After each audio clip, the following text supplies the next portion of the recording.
The billionaire's mascara streaked down her face as she collapsed on the frozen Chicago sidewalk, her designer gown torn and stained. Daniel Hayes, exhausted from his third rideshare shift that week, never imagined that helping this broken woman would lead to a marriage proposal just 7 days later. But when you're a struggling single dad and she's about to lose her empire without a husband, desperate times call for the most unexpected alliances.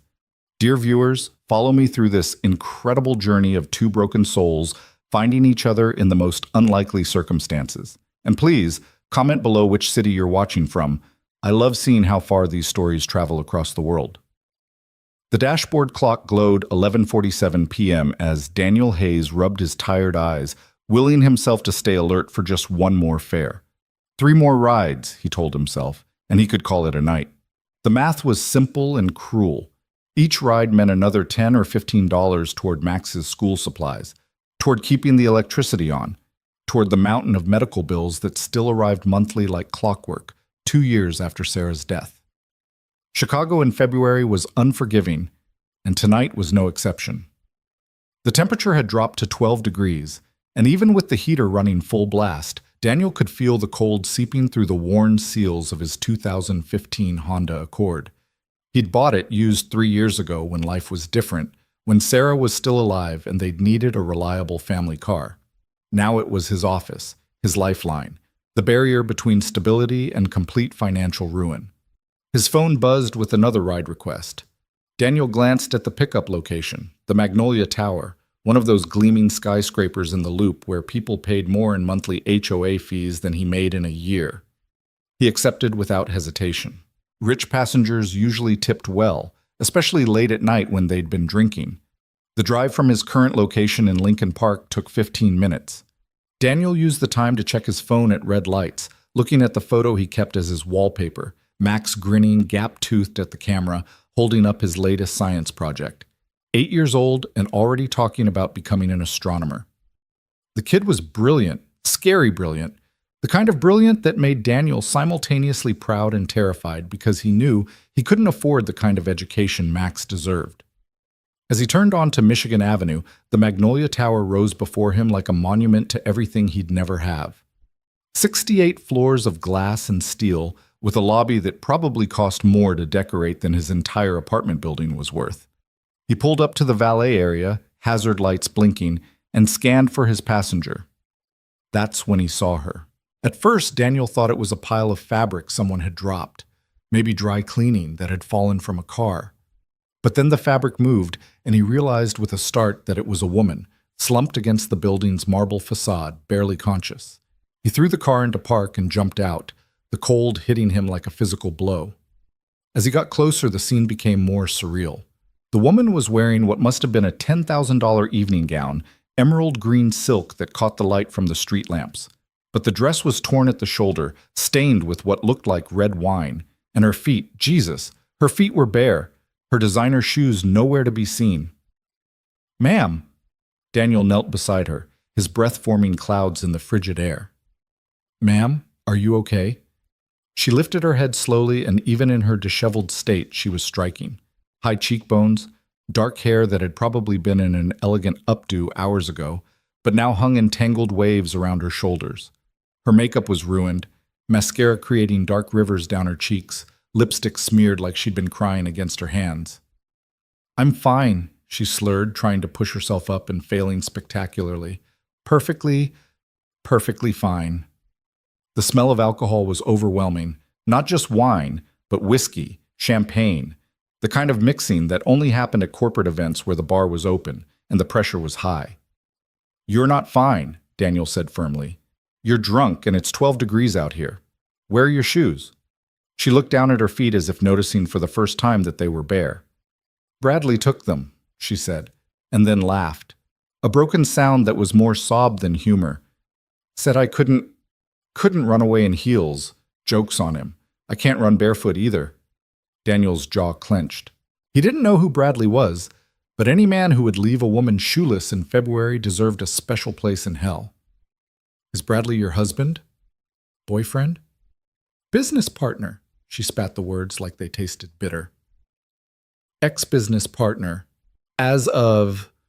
She squinted at a watch that probably cost more than his car. 2 hours ago. A security guard emerged from the building's lobby, looking annoyed. "Sir, you can't park there. This is a loading zone. I'm picking up a passenger," Daniel said, gesturing to the woman. The guard's expression shifted when he saw her. "Miss Mercer?" "Oh my God, Miss Mercer. Should I call an ambulance?" Miss Mercer. The name tickled something in Daniel's memory, but he couldn't place it. "No ambulance," the woman, Miss Mercer, said with surprising clarity. "No hospitals." No anything. I just need to go home." "I can take you home," Daniel offered. "That's literally my job. I'm a rideshare driver." She looked at him then, really looked at him, and even through the alcohol haze, her eyes were sharp, assessing. They were green, he noticed, almost the same shade as her ruined dress. "You're not my driver," she said slowly. "I didn't call anyone." "No, but I'm here, and you need help." Daniel stood, offering her his hand. "Look, I've got a son at home. I know what it's like to have a rough night. Let me help you get somewhere safe." She stared at his outstretched hand for a long moment, then placed her own in it. Her fingers were ice cold, and he could feel her trembling. Whether from cold or emotion, he couldn't tell. It took both Daniel and the security guard to get her to her feet. She swayed dangerously, and Daniel instinctively wrapped an arm around her waist to steady her. "Where do you live?" he asked. "Penthouse," she mumbled against his shoulder. "Top floor." The security guard shook his head. "The elevators are on maintenance lockdown after midnight tonight, Miss Mercer." "Building notice went out last week." She laughed again, that broken sound. "Of course they are. Of course they fucking are. Is there somewhere else you can go?" Daniel asked. "A friend's place?" "Hotel?" "Hotel," she repeated, and the irony in her voice was thick enough to cut. "Yes, let's go to a hotel." "That's perfect, absolutely perfect." Daniel helped her to his car, practically carrying her the last few steps. The security guard held the door as Daniel maneuvered her into the back seat. "Take care of her," the guard said quietly. She's good people. Whatever happened tonight, she didn't deserve it." Daniel nodded, closing the door gently. He got back in the driver's seat and turned to look at his unexpected passenger. She was slumped against the window, eyes closed, breathing shallow but steady. "Which hotel?" he asked. No response. "Ma'am?" "Miss Mercer? I need to know where to take you." Still nothing. She was out cold. Daniel sat there for a moment, weighing his options. He could take her to the nearest hotel, but in her condition, they might not let her check in. He could go to a hospital, but she'd specifically said no hospitals. He could call the police, but that felt like a betrayal of the trust she'd shown by getting in his car. His phone buzzed. A text from his neighbor, Mrs. Chen. "Max is asleep. I can stay until 1 a.m. but need to leave for my shift after that." Shit. He had 45 minutes to figure this out and get home. Making a decision he'd probably regret, Daniel started driving toward his apartment in Humboldt Park. It wasn't the best neighborhood, certainly nothing like wherever Ms. Mercer probably lived, but it was safe enough. He'd let her sleep it off on his couch, and in the morning, when she was sober, he'd drive her wherever she needed to go. The 20-minute drive felt like an hour. Every red light, he checked the rearview mirror, making sure she was still breathing.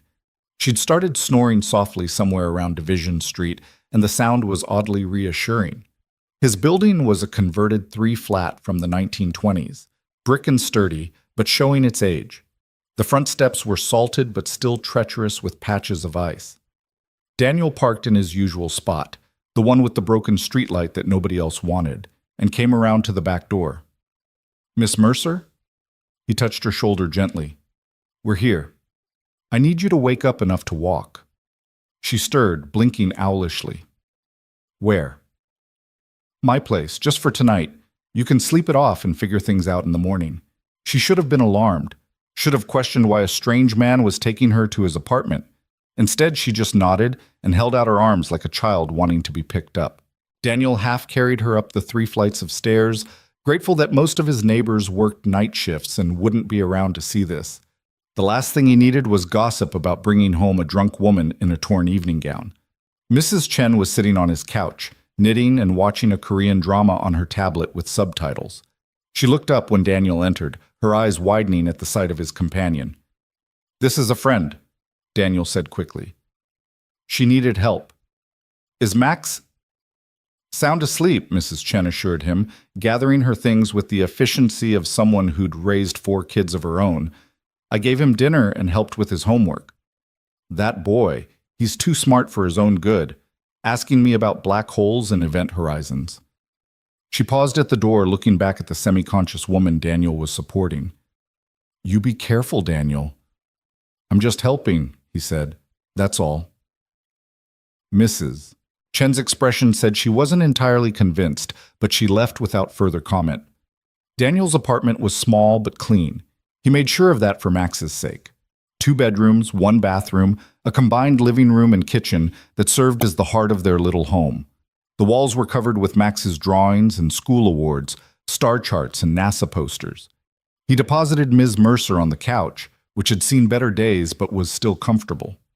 She curled up immediately, pulling her knees to her chest, the expensive fabric of her dress pooling around her like liquid emerald. Daniel grabbed a blanket from the closet and draped it over her, then went to the kitchen to fill a glass with water. He found the bottle of aspirin in the cabinet above the sink and shook out 3 tablets, leaving them on the coffee table with the water where she'd see them when she woke up. He should have left it at that. Should have gone to bed and dealt with the situation in the morning. But something made him pause, looking down at her. Even passed out drunk, there was something dignified about her, something that suggested she wasn't used to being vulnerable. The tear tracks on her face had dried, but he could see the pain etched in the lines around her eyes, the kind of pain that came from more than just a bad business meeting. Daniel knew that pain. He saw it in his own mirror every morning. On impulse, he went to his room and grabbed an old pair of Sarah's fuzzy socks from the drawer he still couldn't bring himself to clean out. Ms. Mercer's feet were purple with cold, and he carefully slipped the socks on, trying not to wake her. She stirred slightly, mumbling something that sounded like "thank you," but could have been anything. Daniel grabbed a pillow and a spare blanket for himself and settled into the armchair across from the couch. He'd sleep there tonight, just in case she woke up sick or confused. It wouldn't be the first night he'd slept in that chair. During Sarah's chemo, when she couldn't make it to the bedroom, he'd spent countless nights there, watching her sleep, praying for a miracle that never came. As he drifted off, he wondered who Ms. Mercer really was. What had happened to leave her so broken on that sidewalk? He wondered if she had anyone who cared that she hadn't come home, anyone who would worry. Morning came too soon, announced by Max's alarm clock at 6:30 a.m. Daniel jerked awake, his neck stiff from the awkward position. The couch was empty, the blanket folded neatly, the water glass empty. The only sign that Ms. Mercer had been there at all was a note written on the back of one of Max's school permission slips. "Thank you for your kindness. I'm sorry for the imposition." Oh. Next to the note was a small pile of cash, $500 bills, crisp and new. Daniel stared at the money, his first instinct to be offended. He wasn't a charity case. But then he thought about Max's school fees, about the electricity bill marked "Final Notice" stuck to his refrigerator, and his pride took a back seat to practicality. "Dad?" Max appeared in the doorway, hair sticking up in 12 directions, Superman pajamas wrinkled from sleep. "Why are you in the chair?" "Couldn't sleep," Daniel said, quickly pocketing the money and the note. "Wanted to watch the sunrise." Max patted over and climbed into his lap, something he was almost getting too big for, but Daniel would never discourage. "Did you see any good stars last night?" "A few," Daniel said, thinking of green eyes and emerald silk. "But nothing as bright as you, kiddo." Max groaned at the dad joke, but snuggled closer. "Can we have pancakes?" "Sure. Let me get breakfast started, and you get ready for school." As Max scampered off to brush his teeth, Daniel looked at the couch again, wondering if he'd ever see Miss Mercer again, wondering if she was okay, if she'd made it home safely. He had no idea that in exactly 7 days, she'd be standing in his doorway with a proposition that would change everything. The week that followed was typical in its struggles. Daniel drove nights, helped Max with homework, attended a parent-teacher conference where Max's teacher gently suggested he should be in the gifted program, if only Daniel could afford the additional fees. The $500 from Ms. Mercer went toward the electric bill and part of the rent, buying them another month of stability. He'd almost forgotten about that strange night until Thursday evening, when he was preparing dinner and heard a knock at the door. Not a casual knock, but 3 precise raps that somehow conveyed both authority and hesitation. Max was at Mrs. Chen's for another hour. Daniel wiped his hands on a dish towel and opened the door. Miss Mercer stood in his hallway, but she looked nothing like the broken woman he'd helped 6 nights ago. This version was put together, polished, powerful. She wore a charcoal business suit that probably cost more than his car, her hair pulled back in a sleek chignon. The only thing that seemed the same were her eyes, that striking green, now clear and focused and desperate in a different way. "Mr. Hayes," she said, and he was surprised she knew his name. "We need to talk." "How did you find you?" "Your neighbor, Mrs. Chen.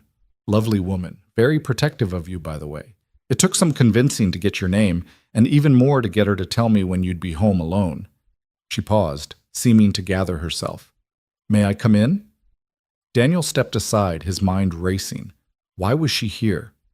Had she left something? Was she upset about that night?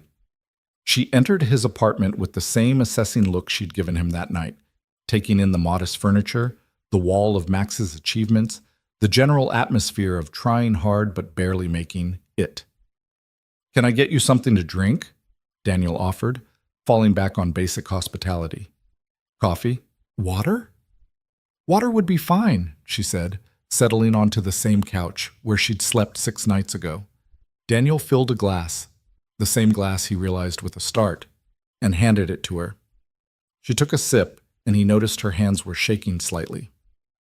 "Mr. Hayes—" "Daniel Sutz," he corrected. "If you're going to show up at my apartment, we might as well use first names." A ghost of a smile crossed her lips. "Daniel, I'm Olivia Mercer." The name finally clicked.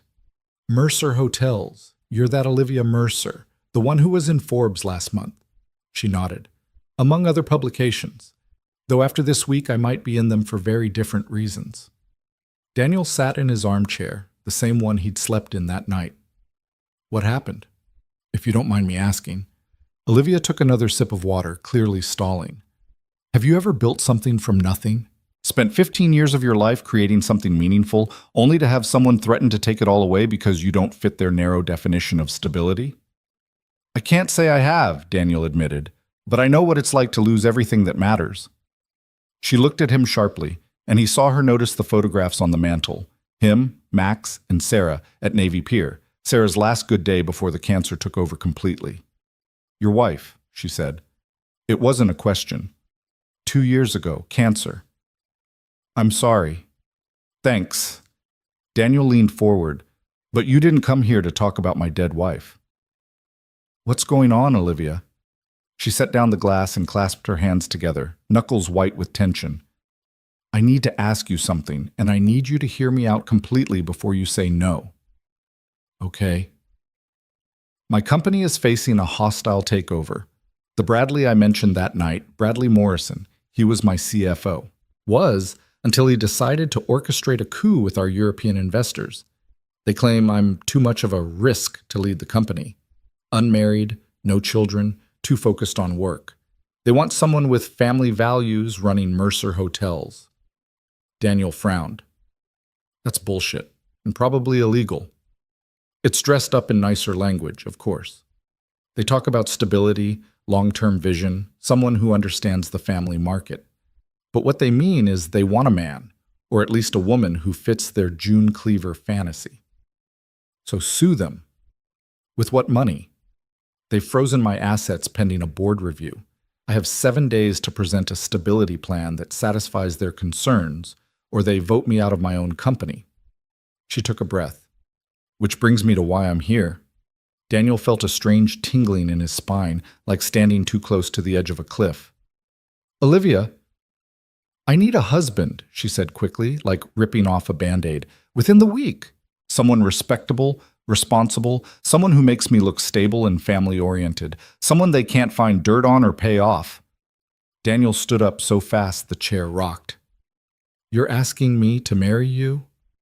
Are you insane?" "Quite possibly," she admitted, "but I'm also desperate." Daniel, you saved me that night, not just from freezing to death, but from making what would have been a very public mistake. I was going to go back in there, to that party, and tell them all exactly what I thought of them. It would have been career suicide. So you think you owe me something? The 500 covered any debt. This isn't about debt, Olivia interrupted. This is about mutual benefit. I've done my research on you, Daniel Hayes. Single father, widower, working 3 jobs to keep your son in school. Your son, Max, tested in the 99th percentile on his cognitive assessments. He should be in advanced programs, getting the education his mind needs. But you can't afford it. Daniel's hands clenched. Don't bring my son into this. I'm bringing reality into this, Olivia said firmly. You're drowning, Daniel. Maybe not today, maybe not tomorrow, but soon. 1 missed payment, 1 sick day, 1 car repair, and your whole house of cards collapses. I'm offering you a life raft. In exchange for what? Pretending to love you? In exchange for a business arrangement. 1 year of marriage. You help me save my company. I ensure Max gets the best education money can buy. Private school, tutors, college fund, everything. Daniel laughed, but there was no humor in it. You think you can just buy a family? I think I can make a mutually beneficial arrangement that helps us both. She stood, pulling a folder from her bag. This is a contract. Everything spelled out clearly. Responsibilities, expectations, compensation. It's more than fair. Compensation, Daniel repeated. You want to pay me to be your husband. I want to ensure you're taken care of for the inconvenience. Inconvenience? Lady, you're talking about marriage, sacred vows. Till death do us part. Olivia's expression hardened. I'm talking about survival. Mine and, whether you want to admit it or not, yours too. She set the folder on his coffee table. Read it. Think about it. But I need an answer by tomorrow night. The board meeting is Monday. She headed for the door, then paused. That night, when you found me, I was at my lowest point. You didn't judge, you didn't take advantage, you just helped. That's why I'm asking you, Daniel, because I think you're one of the few genuinely good people left in this world, and good people deserve good things to happen to them. After she left, Daniel stood in his tiny kitchen, staring at the folder like it might bite him. Part of him wanted to throw it away without looking, to pretend this insane conversation had never happened. But the other part, the part that had spent 2 hours last night calculating whether he could afford to fix the car's heating system, made him open it. The contract was thorough, frighteningly thorough. It covered everything from living arrangements, separate bedrooms, to public appearances, minimum of 2 per month, to what would happen if either party wanted out early, significant financial penalties for her, none for him. The compensation section made his eyes water. Not just Max's education, but health insurance, life insurance, a salary that was more than he made in a year driving rideshare. All legal, all above board, all designed to look like a legitimate marriage to the outside world while being a business arrangement in private. Dad. Daniel jumped. Max stood in the doorway, backpack still on, looking curious. Hey, buddy. How was Mrs. Chen's? Good. We made dumplings. Max came closer, eyeing the folder. What's that? Just some paperwork, Daniel said, closing it quickly. Grown-up stuff. Boring. Max didn't look convinced, but he let it go. Can we look at the stars tonight? Mr. Peterson said the International Space Station will be visible at 8:47. Sure thing, Daniel promised, ruffling his son's hair. Homework first, though. As Max settled at the kitchen table with his assignments, Daniel watched him work, pencil flying across the page, that brilliant mind tackling problems that would have stumped kids twice his age.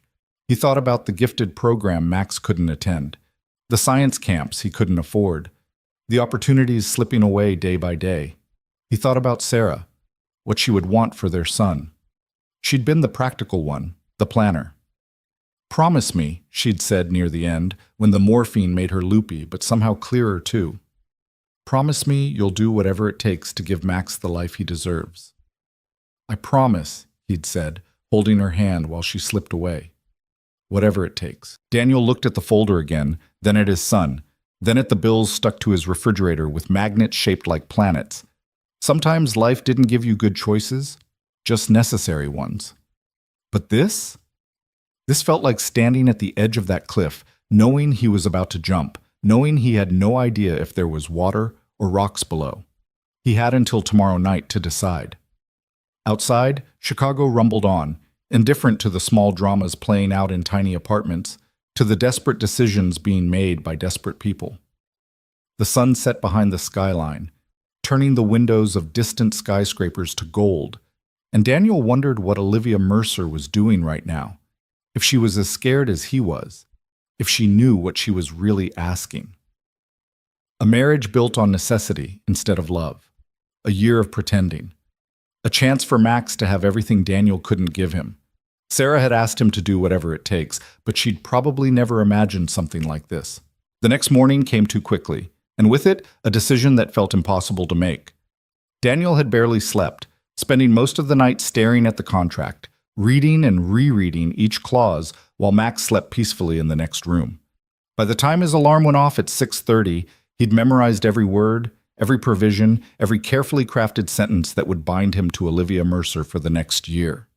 Max bounded into the kitchen as Daniel was making breakfast, full of his usual morning energy. "Dad, did you see the space station last night? It was so bright." "I saw it, buddy," Daniel lied. He'd been too distracted to even look out the window at 8:47, too consumed with the weight of Olivia's proposition. "Mrs. Rodriguez says if I keep my grades up, I might be able to apply for the summer science program at the Museum of Science and Industry," Max continued, pouring cereal with the concentration of someone performing surgery. "But she said it's really expensive. Like, really, really expensive." Daniel's hand paused over the coffee maker. Even the universe seemed to be pushing him toward this insane decision. "We'll figure it out," he said. The same promise he'd been making for 2 years, the one that got harder to keep every time. After dropping Max at school, Daniel sat in his car in the parking lot, phone in hand. He'd found Olivia's business card tucked into the contract folder. Elegant black cardstock with silver embossing, just her name and a phone number. No title, because when you were Olivia Mercer, you didn't need one. He dialed before he could lose his nerve. "Daniel," she answered on the second ring, and he wondered if she'd been waiting by the phone. "Have you made a decision?" "I have questions first." "I'm listening." "Max can never know this is fake. If we do this, he has to believe it's real. I won't lie to my son, but I also won't have him thinking he's part of some business transaction." "Agreed," Olivia said immediately. "I would never want to confuse or hurt a child. Second, you need to understand that he comes first. Always. Every decision, every schedule, every plan, Max is my priority." "Of course.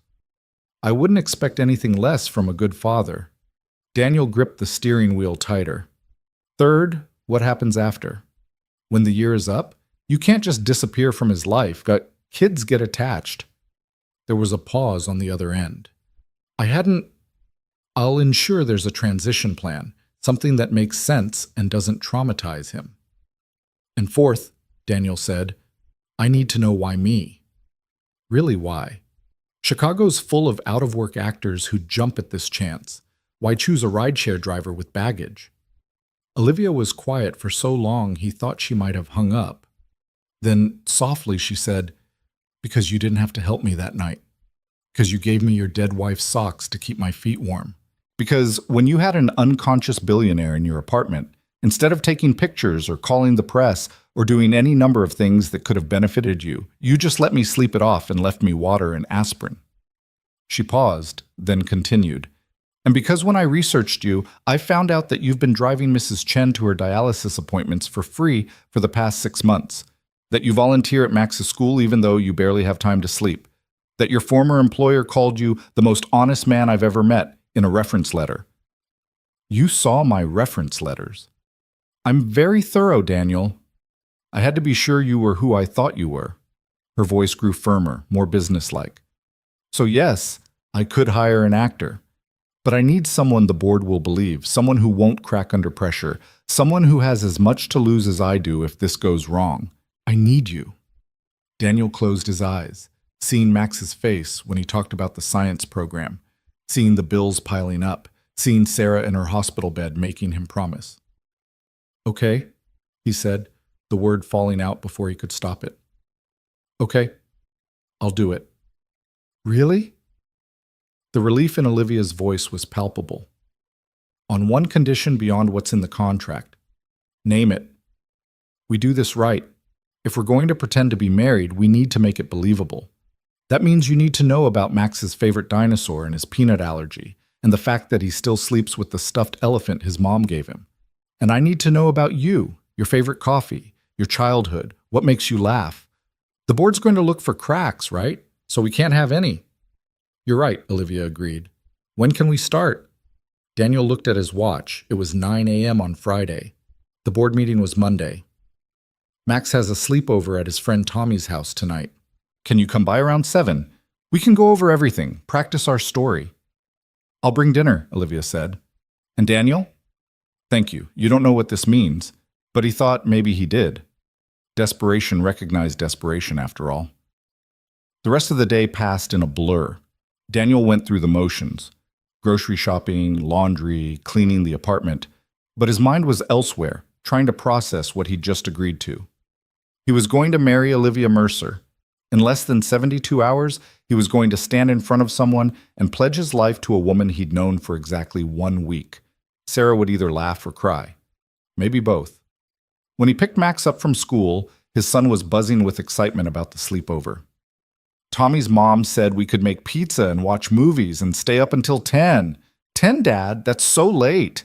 Daniel smiled, remembering when 10 o'clock had seemed impossibly late to him too. That sounds amazing, buddy. You got your overnight bag packed? Yeah, I put in extra underwear like you always say, and my toothbrush, and Mr. Elephant, but I hid him in the bottom so Tommy won't see. Smart thinking.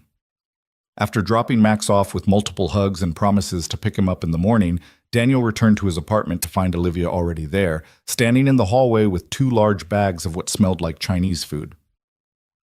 The door was propped open downstairs, she explained. Someone moving out, I think. She looked different than she had yesterday. Still polished, but softer somehow. She'd traded the power suit for dark jeans and a cashmere sweater, her hair down in soft waves. She looked almost normal, if normal people wore jeans that probably cost $500. Come in, Daniel said, taking one of the bags. Smells amazing. Sichuan Palace, she said. Best Chinese in Chicago, in my opinion. They unpacked the food in his tiny kitchen, enough to feed a small army. Kung Pao chicken, beef, and broccoli, spring rolls, fried rice, lo mein, and half a dozen other containers. I didn't know what you liked, Olivia admitted, seeming almost embarrassed by the excess. I like food, Daniel said, grabbing plates. This is perfect. They sat at his small dining table, the same one where Max did his homework, and for a moment neither spoke. The awkwardness was palpable, 2 strangers about to embark on the most intimate of charades. So, Daniel finally said, serving himself some rice, tell me about Olivia Mercer. The real one, not the Forbes version. Olivia picked up a spring roll, considering. What do you want to know? Everything. Start from the beginning. Where did you grow up? Boston, Beacon Hill. My parents were both lawyers, corporate law, the soul-sucking kind. They wanted me to follow in their footsteps, had my whole life mapped out. Phillips Exeter, then Harvard Law, then a position at their firm. But you didn't? She smiled, a real smile that transformed her face. I did, actually. Right through Harvard. But the summer before law school, I took a job at a small boutique hotel in Vermont, just to rebel a little, and I fell in love, not with a person, but with the industry. The way a good hotel could be a home away from home, a sanctuary, a place where memories were made. So you ditched law school? My parents were furious. They cut me off completely, said I was throwing my life away for a service job. She took a bite of chicken, chewing thoughtfully. I started at the bottom, front desk, housekeeping, anything to learn the business. Took me 5 years to save enough to buy my first property, a rundown motel in New Hampshire. Fixed it up myself, learned to do plumbing at 2 a.m. from YouTube videos. Daniel found himself genuinely interested. And now you have what, 50 hotels? 47, she corrected. Each one special in its own way. I know that sounds like corporate speak, but it's true. Every Mercer hotel is designed to reflect its community, to be part of the neighborhood rather than some generic chain. Is that why the board wants you out? Too much personality, not enough profit? Olivia's expression darkened. They want someone who'll franchise, who'll turn Mercer Hotels into another cookie-cutter brand that maximizes shareholder value. Bradley convinced them I'm too emotionally invested, too focused on unnecessary details like living wages for housekeeping staff and locally sourced restaurant ingredients. Sounds like Bradley's an ass. Bradley's a snake, Olivia said flatly. He smiled to my face for 3 years while planning this coup. The European investors were his ace in the hole.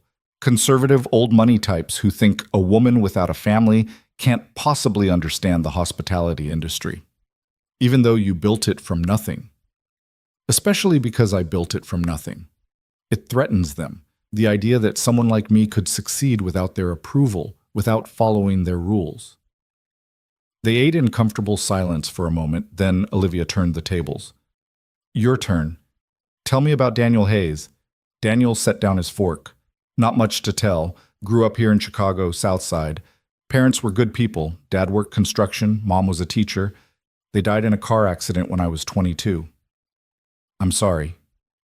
It was a long time ago. I was lost for a while after that, bounced between jobs, couldn't figure out what I wanted to do. Then I met Sarah at a bookstore. She was reaching for the same copy of some obscure astronomy book. We both grabbed it at the same time, like something out of a romantic comedy. He smiled at the memory. She was brilliant, getting her PhD in astrophysics at University of Chicago.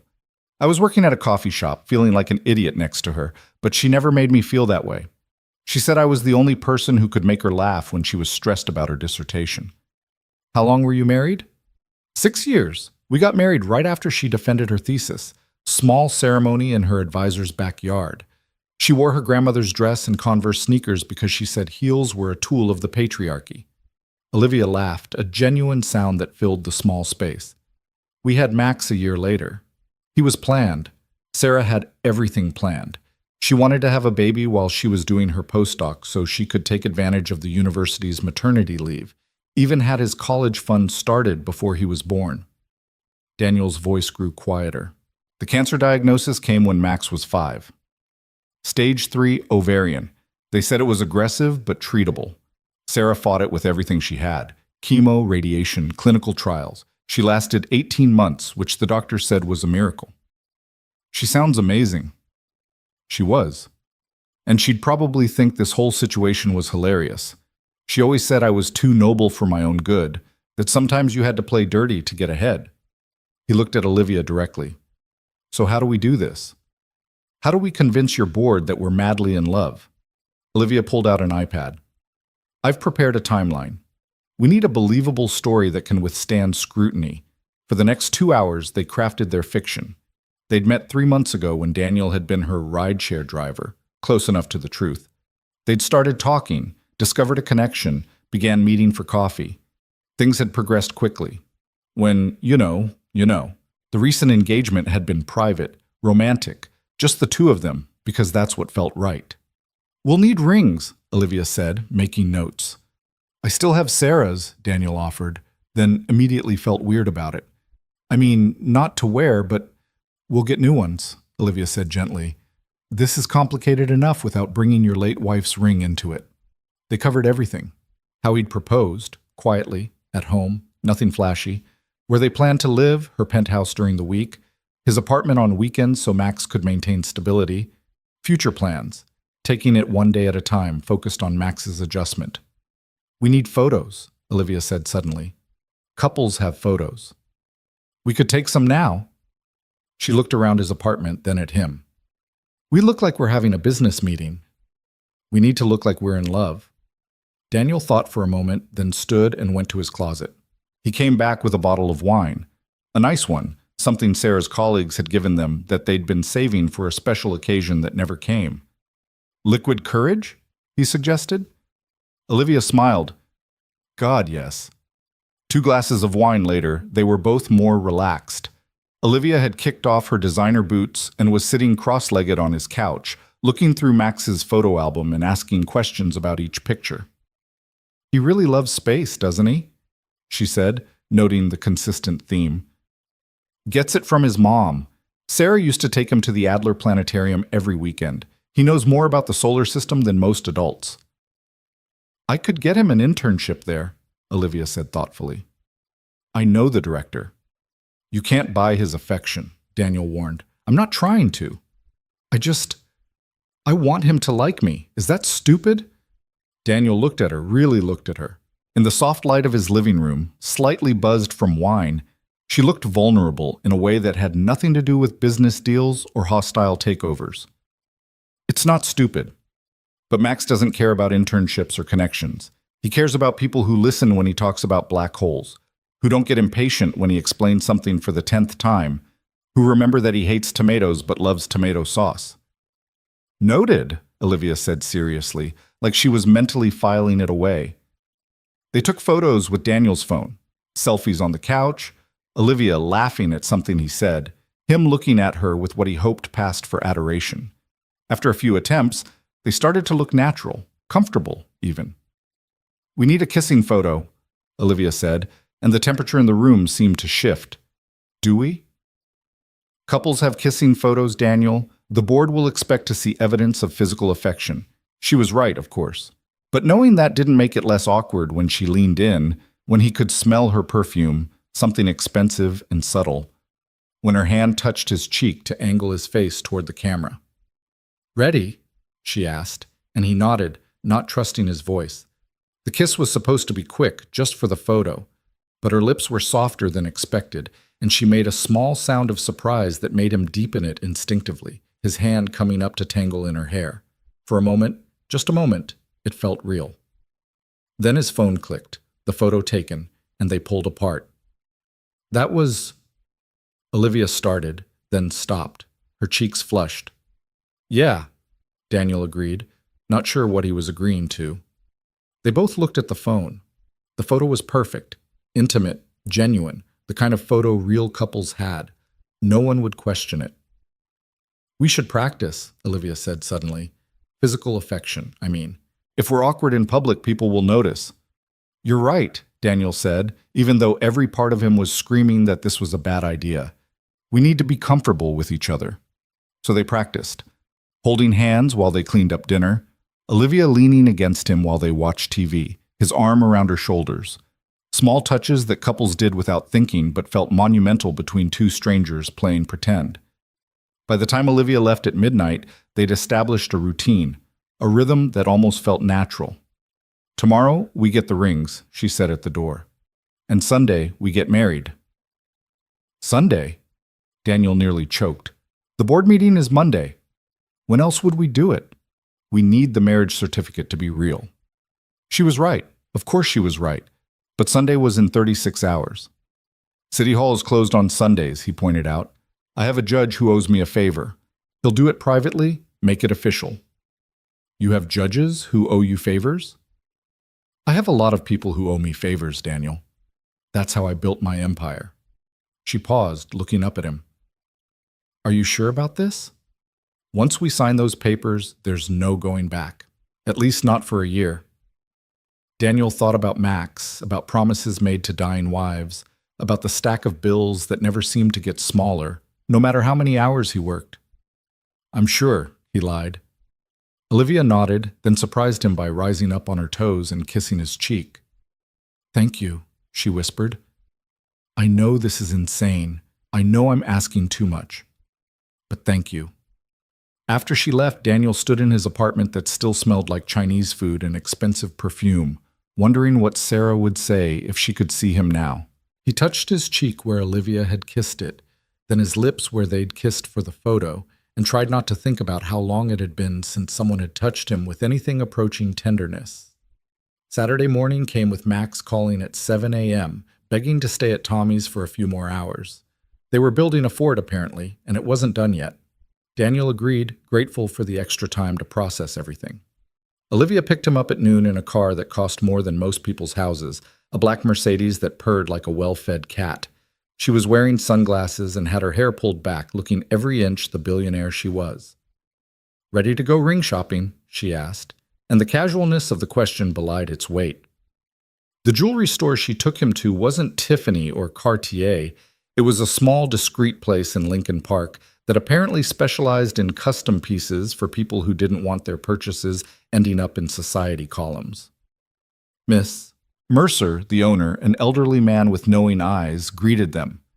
I have several selections based on your specifications. He led them to a private room where velvet boxes waited like expensive promises. The rings were all elegant but understated, nothing that would scream fake marriage, but nothing that would overshadow the story they were telling either. This one, Olivia said, pointing to a simple platinum band with a single diamond surrounded by smaller ones. It looks like something you'd choose, classic, meaningful, not trying too hard. She was right. It was exactly the kind of ring Daniel would have chosen if this were real. Similar to Sarah's in its simplicity, but different enough that it wouldn't feel like a betrayal.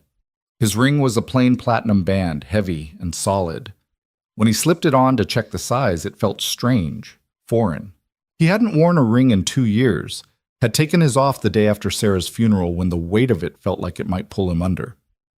How do they feel? The jeweler asked.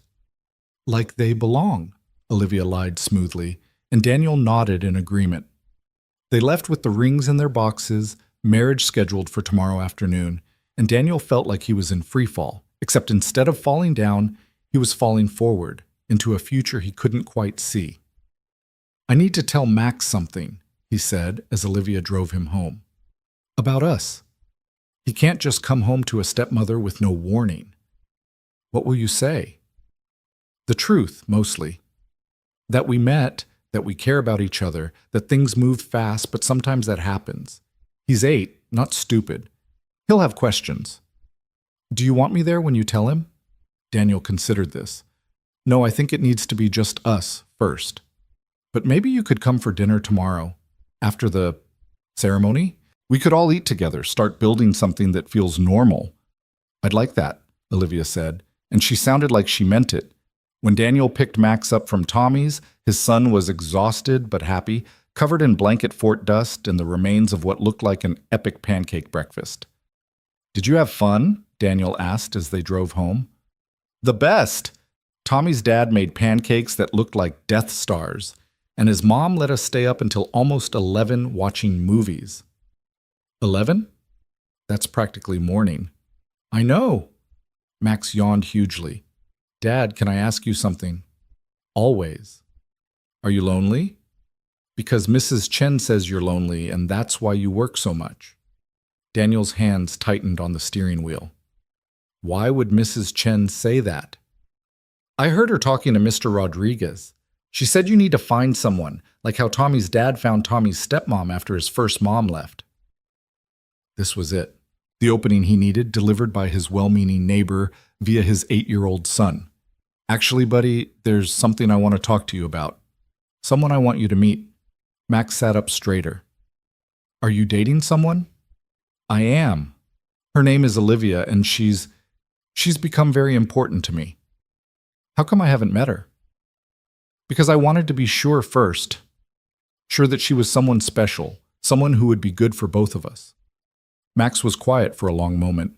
Then, is she pretty? Daniel laughed despite himself. Yes, she's pretty. Is she nice? Very nice and smart. She runs hotels, lots of them. Does she like space? I think she'd love to learn about space from you. Max considered this. Is she going to be my new mom? The question hit Daniel like a physical blow. No one could ever replace your mom, Max.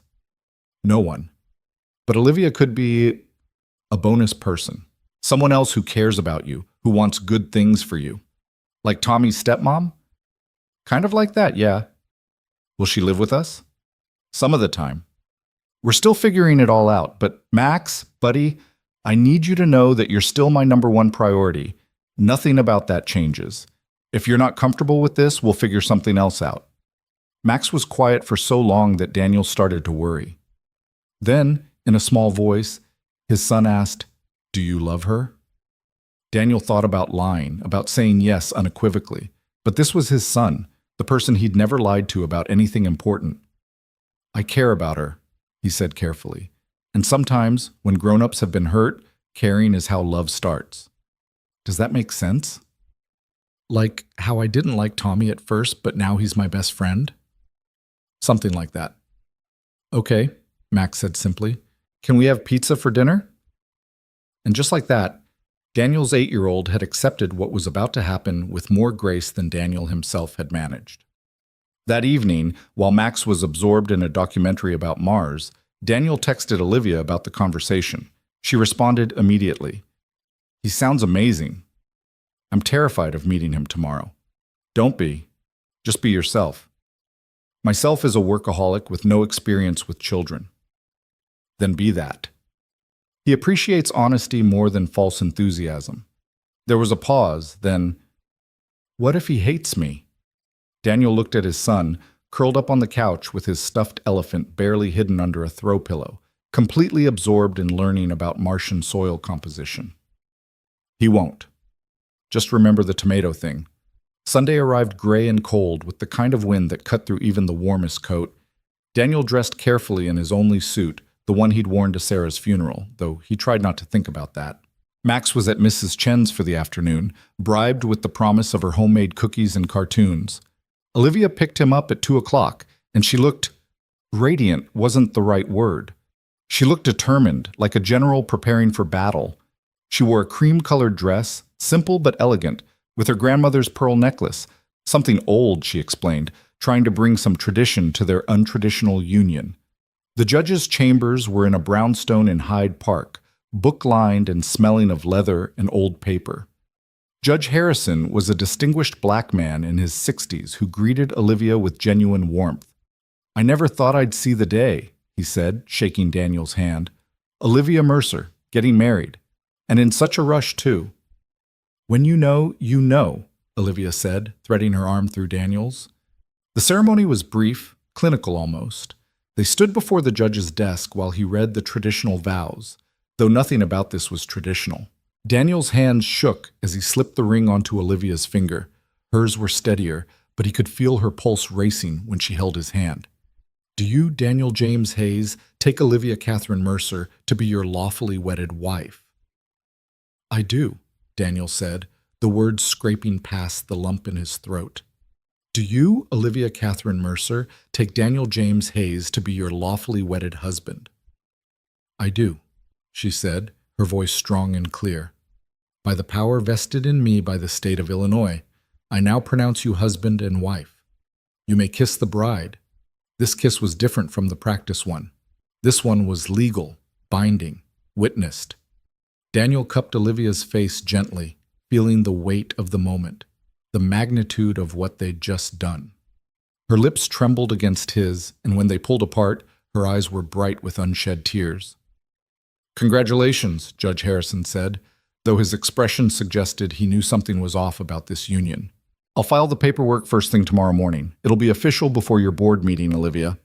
Outside, standing on the sidewalk in the gray Chicago afternoon, Daniel and Olivia looked at each other like survivors of a shipwreck, not quite sure how they'd ended up on this particular shore.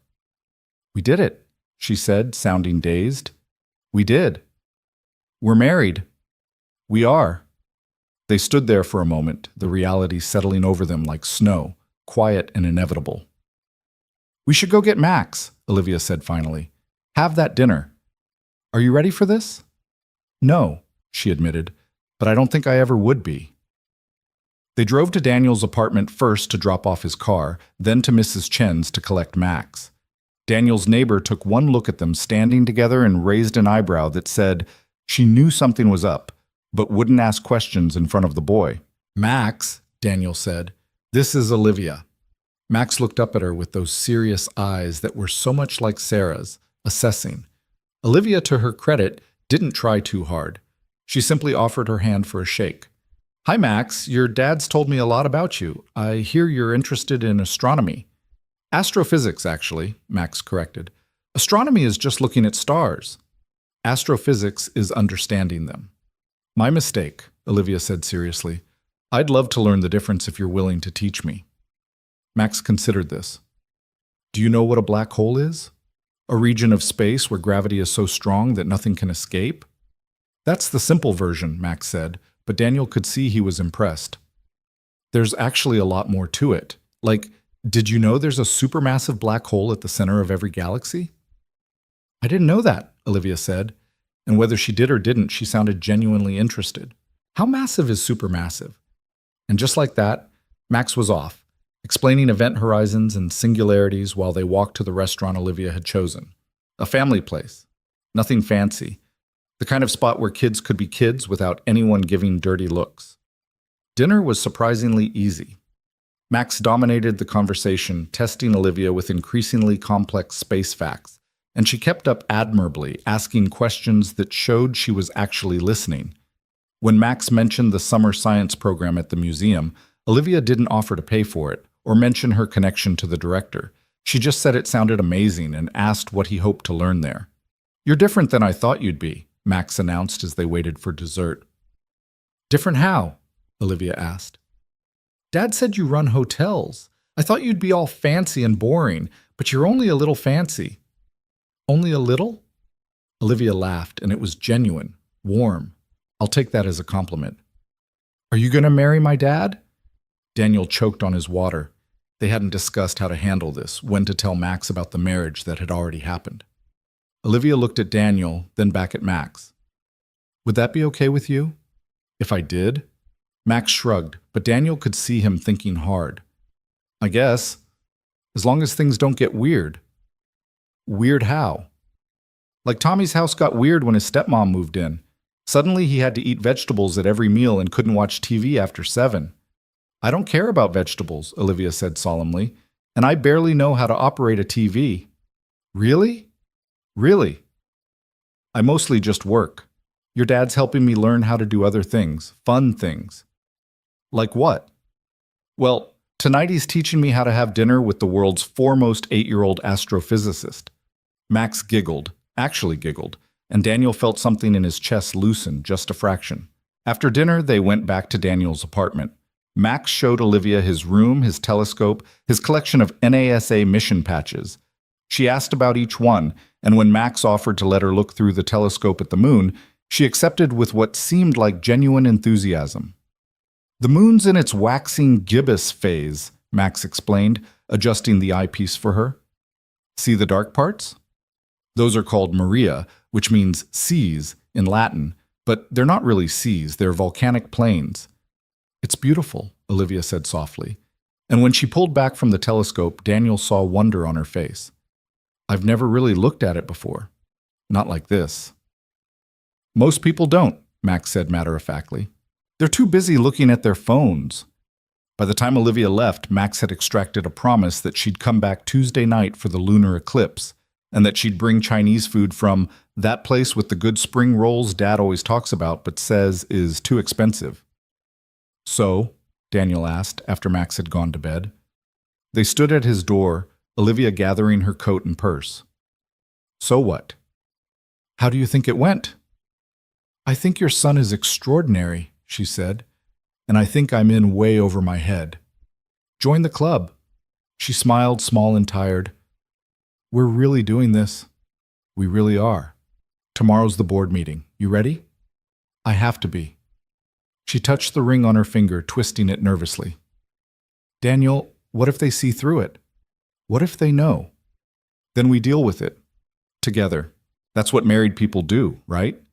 She looked at him for a long moment, something unreadable in her green eyes, then stood on her tiptoes and kissed his cheek, just like she had 2 nights ago.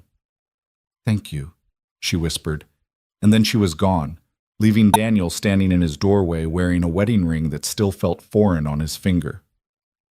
Monday morning arrived with all the subtlety of a freight train. Daniel woke at 5 a.m., unable to sleep, his mind racing with everything that could go wrong. The board meeting was at 9 a.m. By lunch, they'd know if their hasty marriage had been convincing enough to save Olivia's company. He made Max breakfast, pancakes shaped like planets, or at least circular enough to pass for planets, and tried to act normal while his son chattered about the lunar eclipse and how Olivia had promised to bring her laptop so they could watch NASA's live feed while also observing through the telescope. "I like her," Max announced suddenly, syrup dripping from his fork. "She's weird, but good weird." "Weird how?" Daniel asked, trying to keep his voice casual. "She doesn't pretend to know stuff she doesn't know. Most adults do that. When I was explaining about tidal forces, she actually admitted she didn't understand and asked me to explain it again slower. Max paused, considering. And she smells nice. Like Mom's library. Daniel's heart clenched. Sarah's library, what they'd called her home office, had smelled of old books and vanilla candles. He hadn't noticed that about Olivia, but then again, 8-year-olds notice things adults missed. After dropping Max at school, Daniel drove downtown to the Mercer Hotel's headquarters. Olivia had asked him to be there, said the board would want to meet him, to verify their story. He'd worn his good suit again, had even gotten a haircut yesterday afternoon while Max was at Tommy's. Looking in the rearview mirror, he hardly recognized himself. He looked like someone who might actually belong in Olivia Mercer's world. The building was intimidating, all glass and steel reaching toward the sky. The lobby was marble and modern art, with a security desk that looked more like a command center. Daniel gave his name to the guard, who checked a list, made a call, then handed him a visitor badge with his photo already on it. They'd pulled it from somewhere, probably the background check Olivia had run. 32nd floor, Mr. Hayes. Express elevator on your left.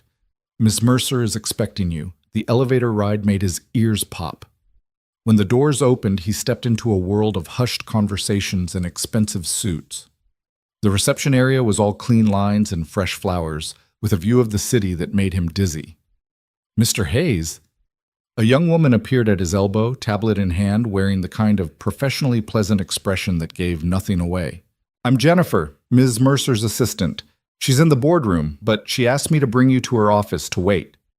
Olivia's office was exactly what he'd expected. Spacious, elegant, with floor-to-ceiling windows and a desk that probably cost more than his annual income. What he hadn't expected were the personal touches. A photo of her parents, stiff-looking people in formal wear, a collection of small hotel figurines on a shelf, clearly collected over years, and surprisingly, already on her desk, the photo they'd taken Friday night, the two of them on his couch, looking like they were genuinely in love. She put that there this morning, Jennifer said, noticing his attention. First personal photo she's ever displayed. The board members definitely noticed. Before Daniel could respond, the door burst open and Olivia strode in, her face flushed with anger or adrenaline or both. 20-minute recess, she announced. Bradley's trying to paint me as emotionally unstable. He brought up the night you found me. She looked at Daniel, and he could see the panic beneath her composed exterior. Someone saw us. There's security footage of you helping me to your car. That's not necessarily bad, Daniel said, moving to her without thinking, his hands on her shoulders. We can use it. You were having a bad night. I helped you. It's how we met. It's romantic, not unstable. Jennifer cleared her throat. The board is asking to meet Mr. Hayes. Bradley's implying he's, not who you say he is. What's he saying? Olivia demanded. That Daniel's an opportunist. That you're paying him. He somehow found out about the $500 you left at his apartment. Olivia's hands clenched into fists. That son of a... Hey, Daniel interrupted. Let them meet me. I've got nothing to hide. Daniel, you don't understand. These people are sharks. They'll tear you apart looking for blood. I've faced worse, he said quietly, thinking of sitting in a hospital room hearing the word terminal, of explaining to a 6-year-old why Mommy wasn't coming home. Trust me. She looked at him for a long moment, then nodded. Okay. Jennifer, tell them we'll be there in 5 minutes. After Jennifer left, Olivia turned to Daniel. Whatever happens in there, whatever they say, don't let them rattle you. Bradley will try to make you angry, to make you look unstable or unworthy. That's his strategy. Destroy my credibility by destroying yours. Olivia, Daniel said, catching her hand. She was shaking. We're married. For better or worse, remember? We face this together. She squeezed his hand, her wedding ring pressing against his. I don't deserve you. You deserve to keep the company you built. Now let's go convince some stuffed suits that we're madly in love. The boardroom was exactly as intimidating as Hollywood made such rooms appear. A massive oak table, leather chairs, portraits of stern-looking former executives watching from the walls. The board consisted of 7 people, 5 men and 2 women, all wearing expressions that ranged from skeptical to openly hostile. Bradley Morrison stood at the far end, a presentation remote in his hand, his smile sharp as a blade. He was younger than Daniel had expected, maybe 40, with the kind of aggressive handsomeness that probably worked well in business negotiations and singles bars. "Ah, the happy couple," Bradley said, his tone suggesting anything but happiness. "So good of you to join us, Mr. Hayes. We were just discussing your rather interesting background." "Nothing interesting about it," Daniel said evenly. "I'm a widower, a single father, and until recently a rideshare driver. Now I'm fortunate enough to be Olivia's husband." "Fortunate," Bradley repeated. "Interesting choice of words. Some might say suspiciously fortunate. Tell me, Mr. Hayes, how does a rideshare driver meet one of Chicago's most successful businesswomen?" "I picked her up as a passenger," Daniel said simply. "We talked. Connected. Sometimes life works that way." "And this connection happened when?" "Because according to our investigation, the first recorded interaction between you two was exactly 9 days ago, when security footage shows you helping an intoxicated Ms. Mercer into your vehicle." "That wasn't our first meeting," Olivia interjected. "That was simply the first time we were caught on camera together. We'd been seeing each other privately for months before that." "Privately," Bradley said, loading the word with innuendo. "How convenient.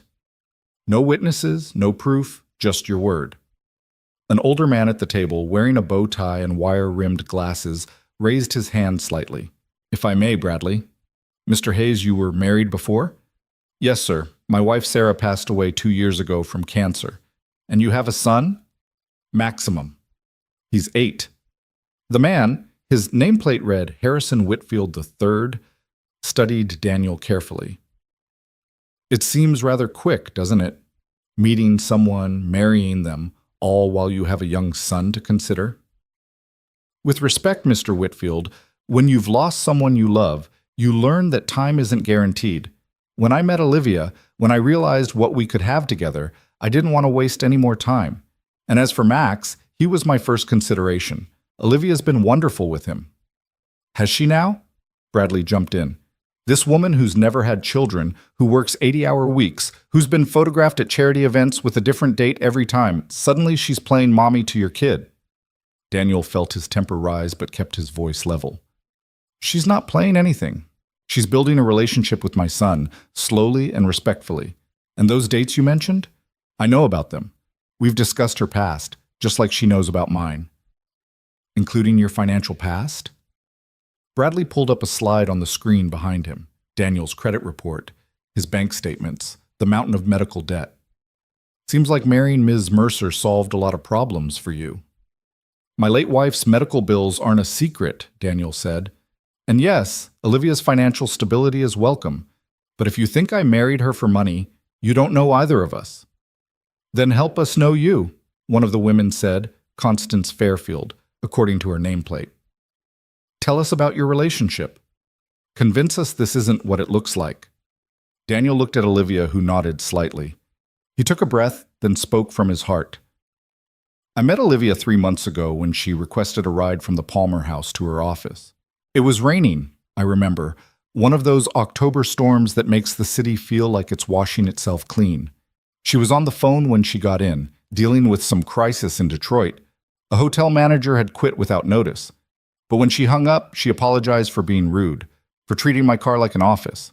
Most passengers don't do that. They treat drivers like furniture, like we're not even there." He saw Olivia's expression soften, even though this was partially fabricated. There was truth in it, too. "We started talking. She asked about the astronomy book on my dashboard, one of Max's that I'd been reading to understand what he was learning. She knew the author, had actually attended one of his lectures at Northwestern. We talked about space, about Chicago, about the challenge of raising kids in the city. She mentioned wanting children someday, wondering if she'd missed her chance by focusing on her career. The board was listening now, really listening. I started requesting longer routes when she was my passenger, going down Lakeshore Drive instead of taking the expressway, just to have more time to talk. She started requesting me specifically. Then one day she asked if I wanted to get coffee when I wasn't working, said she wanted to continue a conversation we'd been having about whether Mars colonization was ethical. And you believed a woman of Ms. Mercer's stature wanted to have coffee with a ride-share driver, Bradley interrupted. I believed a lonely woman wanted to have coffee with someone who saw her as a person, not a bank account or a business opportunity, Daniel shot back. Someone who didn't want anything from her except her company. That night you helped her, Whitfield said. The security footage shows her in quite a state. How do you explain that? She'd had a terrible day. The Bradley situation, though she didn't name names then, had reached a breaking point. She'd discovered the depth of the betrayal, that someone she trusted was actively working against her. She'd had too much to drink at the corporate event, trying to maintain composure while her professional world crumbled. When I found her, she wasn't just drunk. She was heartbroken. Daniel looked directly at Bradley. She kept saying someone had taken her shoes. That seemed to hurt her more than anything. Not the betrayal itself, but the petty cruelty of leaving her barefoot in February. It takes a special kind of bastard to do that to someone. Bradley's face reddened, and Daniel knew he'd hit the mark. I took her home, yes. Let her sleep it off on my couch while I slept in the chair. Made sure she was safe. Because that's what you do when you love someone. You take care of them at their lowest moments. Love, Constance repeated. You love her. Daniel thought about lying, about giving them the fairy tale they seemed to want. But then he looked at Olivia, really looked at her and spoke the truth. I'm learning to. My first wife and I fell in love like lightning, instant, overwhelming, undeniable. With Olivia, it's different. It's choosing to open my heart again despite the fear. It's watching her with my son, seeing her genuinely try to understand his interests. It's the way she remembers that he likes his sandwiches cut diagonally, not straight. It's how she looks at the moon differently now because Max taught her about Maria and Highlands. He turned to face Olivia fully. It's knowing that she built an empire from nothing, not through ruthlessness, but through caring about every single employee, every single guest. It's seeing her vulnerability beneath the strength. It's recognizing someone else who's been broken but refuses to stay that way. The room was silent. Olivia's eyes were bright with unshed tears. Pretty speech, Bradley said, but his voice lacked its earlier conviction. But speeches don't prove anything. Anyone can memorize lines. You want proof? Want proof? Olivia stood suddenly, her composure cracking. Fine. Daniel has a scar on his left shoulder from where Max accidentally hit him with a telescope when he was 5. He was so excited about seeing Saturn's rings, he swung it around without looking. He reads Max's astronomy textbooks cover to cover so he can keep up with his son's interests, even though half of it goes over his head. He keeps his wife's coffee mug on the kitchen shelf, even though he can't bear to use it. He makes $17 an hour driving rideshare, but donated $50 to the library's reading program because Max loves it there. She turned to Bradley. He hums when he cooks, usually off-key renditions of whatever Max has been listening to, currently the soundtrack from some video game about exploring space. He can't sleep on his left side because he broke those ribs in a car accident when he was 23. He writes notes for Max's lunch every single day, jokes that are so bad they're good, and Max saves every single one in a shoebox under his bed. Her voice grew stronger. He measures his coffee with an actual tablespoon because his wife taught him that precision matters in the small things. He has 17 astronomy apps on his phone, all downloaded to help Max with homework. When he's worried, he rubs his wedding ring. She paused, watching as Daniel unconsciously did exactly that, which he's doing right now. These aren't things you learn from a background check or a business arrangement. These are things you learn from paying attention to someone you care about, from early morning conversations and late night texts about everything and nothing, from building something real. Real, Bradley scoffed, but he was losing ground and everyone could feel it. You got married yesterday, in a judge's chambers, in secret. That doesn't exactly scream real love to me. We got married yesterday because we didn't want to wait, Olivia said. Because when you've both lost things, him, his wife, me, my faith in people I trusted, you learn that tomorrow isn't guaranteed. We got married in a judge's chambers because neither of us wanted a spectacle. We wanted something private, meaningful, ours. And quite conveniently timed for this board meeting, Bradley pointed out. You're right, Olivia said, surprising everyone. The timing is convenient. Because you forced my hand, Bradley. You and these investors who think a woman can't run a company without a man by her side. So yes, I moved up my timeline. Instead of waiting another few months like we'd planned, we got married now. Because I refused to lose my company to backward thinking and sexist assumptions. So you admit this marriage is about the company, Bradley said triumphantly. I admit that your attempted coup accelerated our plans, Olivia corrected. But this marriage is about Daniel and me choosing to build a life together. The company is just context. Whitfield cleared his throat. Mr. Hayes, you understand that if you're lying to us, if this is indeed a business arrangement, there could be legal consequences? Fraud charges? I understand that you're threatening me, Daniel said calmly. I understand that you're so convinced a woman like Olivia couldn't possibly choose someone like me that you'd rather believe in conspiracy than love, and I understand that nothing I say will convince you if you're determined not to believe. He stood, offering his hand to Olivia. But here's what I know. I know that in 6 days, this woman has brought more light into my son's life than I've seen in 2 years. I know that she's brilliant and driven and deserves to run this company without having to justify her personal life to anyone. And I know that whether you believe us or not, we're married, we're committed to making this work, and we're not going anywhere. Where are you going? Bradley demanded as they headed for the door. To pick up our son from school, Daniel said, the hour deliberate and pointed. He has a science presentation this afternoon, and we promised we'd be there. It was a lie. Max's presentation wasn't until Thursday, but the board didn't know that. What they saw was a couple prioritizing family over business, exactly the image Olivia needed to project. As they waited for the elevator, Olivia's hand found Daniel's, squeezing tight. Our son? She whispered. Too much? No. It was perfect. You were perfect. The elevator doors opened and they stepped inside. As soon as the doors closed, Olivia sagged against the wall. Do you think it worked? I think Bradley's an ass, but he's not stupid. He knows we rattled the board. The question is whether it was enough. Olivia's phone buzzed. She looked at it and her face went pale. They're calling a vote. In 1 hour. What does that mean? It means in 1 hour I either keep my company or lose everything. They went back to Olivia's office to wait. Jennifer brought coffee that neither of them drank. Daniel called Mrs. Chen to make sure she could pick Max up from school. Olivia paced, her heels clicking on the hardwood floor in a rhythm that matched Daniel's anxious heartbeat. Tell me something, Daniel said suddenly. Something that isn't in any report or background check, something true. Olivia stopped pacing. When I was 7, I wanted to be an astronaut. I had this whole plan. Air Force Academy, then NASA, then Mars. I was obsessed. Then my parents told me it was impractical, that law was a better choice for someone with my mind. I never looked at the stars again until Max showed me through his telescope. What made you really choose hotels over law? That summer in Vermont, there was this family. They'd saved for 3 years for a vacation, and everything went wrong. Their car broke down, the dad lost his job right before they left. The kids were disappointed, but the hotel staff, they made magic happen. Free upgrades, special treats, little surprises every day. By the end of their stay, that family was glowing with happiness.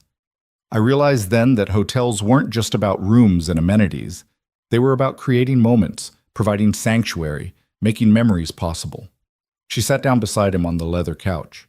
What about you? What did you want to be before life happened? A teacher, Daniel admitted. Like my mom. I loved the idea of shaping minds, of being the person who made kids excited about learning.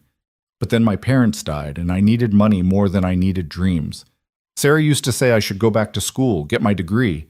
But then Max came, and then the cancer, and then, well, then it was too late. It's never too late, Olivia said softly. Says the woman who just told me she gave up on being an astronaut at 7. She laughed, a sad sound. Fair point. They sat in silence, watching the clock. 40 minutes, 30, 20. Whatever happens, Olivia said suddenly, I want you to know I don't regret this. The marriage, asking you, any of it. Even if I lose the company, at least I didn't lose it quietly. You're not going to lose, Daniel said with more confidence than he felt. How do you know? Because Max has already planned what he's going to show you at the eclipse tomorrow night.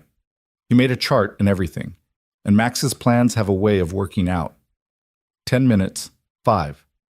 Jennifer knocked and entered, her face unreadable. The board is ready for you. They walked back to the boardroom hand in hand. The board was seated, their expressions giving nothing away. Bradley stood at the window, his back to them, shoulders tense. Whitfield stood, adjusting his bow tie.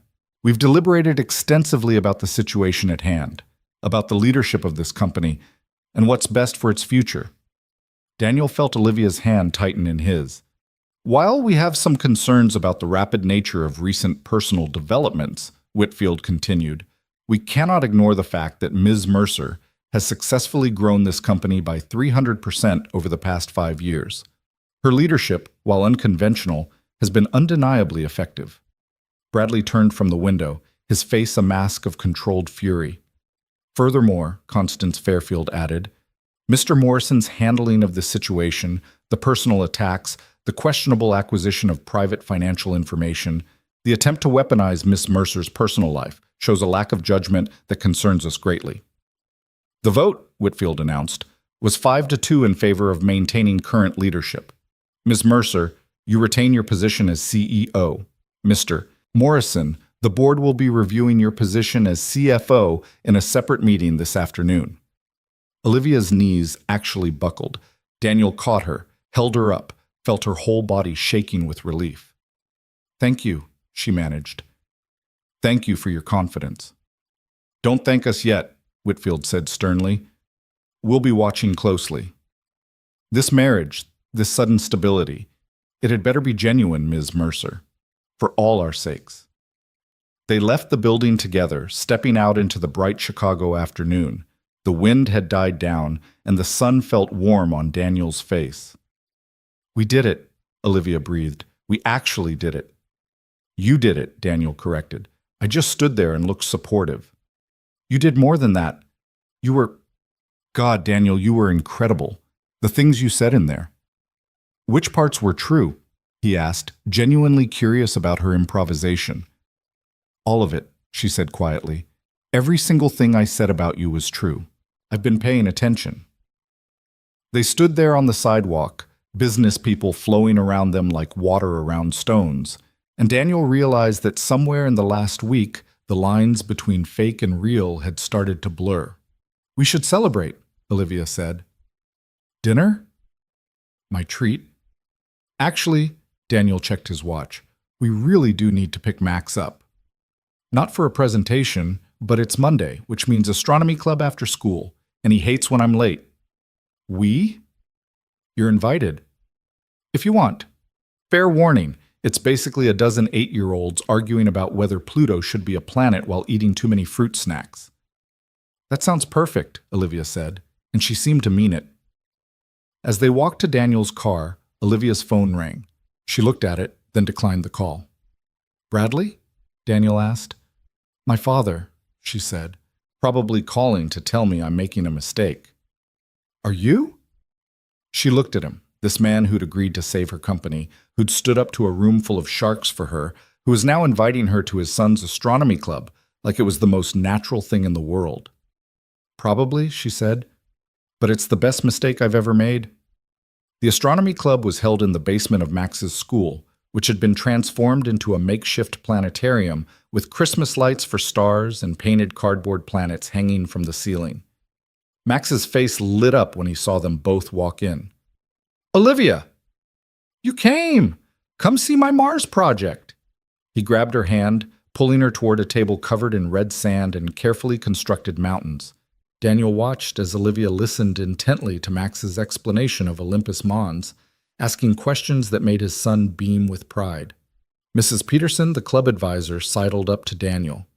Is that your wife? Max mentioned you got married. The word wife still felt foreign, but Daniel nodded. That's Olivia. She seems wonderful with him. It's good to see Max happy. He's been so serious since, well, for a while now.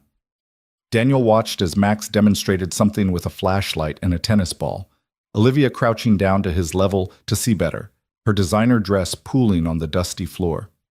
She didn't seem to notice or care. Yeah, Daniel agreed. It is good. That evening, after Chinese food as promised and 2 hours of lunar eclipse observation, Max fell asleep on the couch between them, his head on Olivia's shoulder, his feet in Daniel's lap. They sat there in the darkness, afraid to move and wake him, the only light coming from the muted TV playing a nature documentary. I should go, Olivia whispered eventually. Let you get him to bed. You could stay, Daniel offered, then quickly added, on the couch. I mean, if you want. It's late, and you've got to be exhausted after today.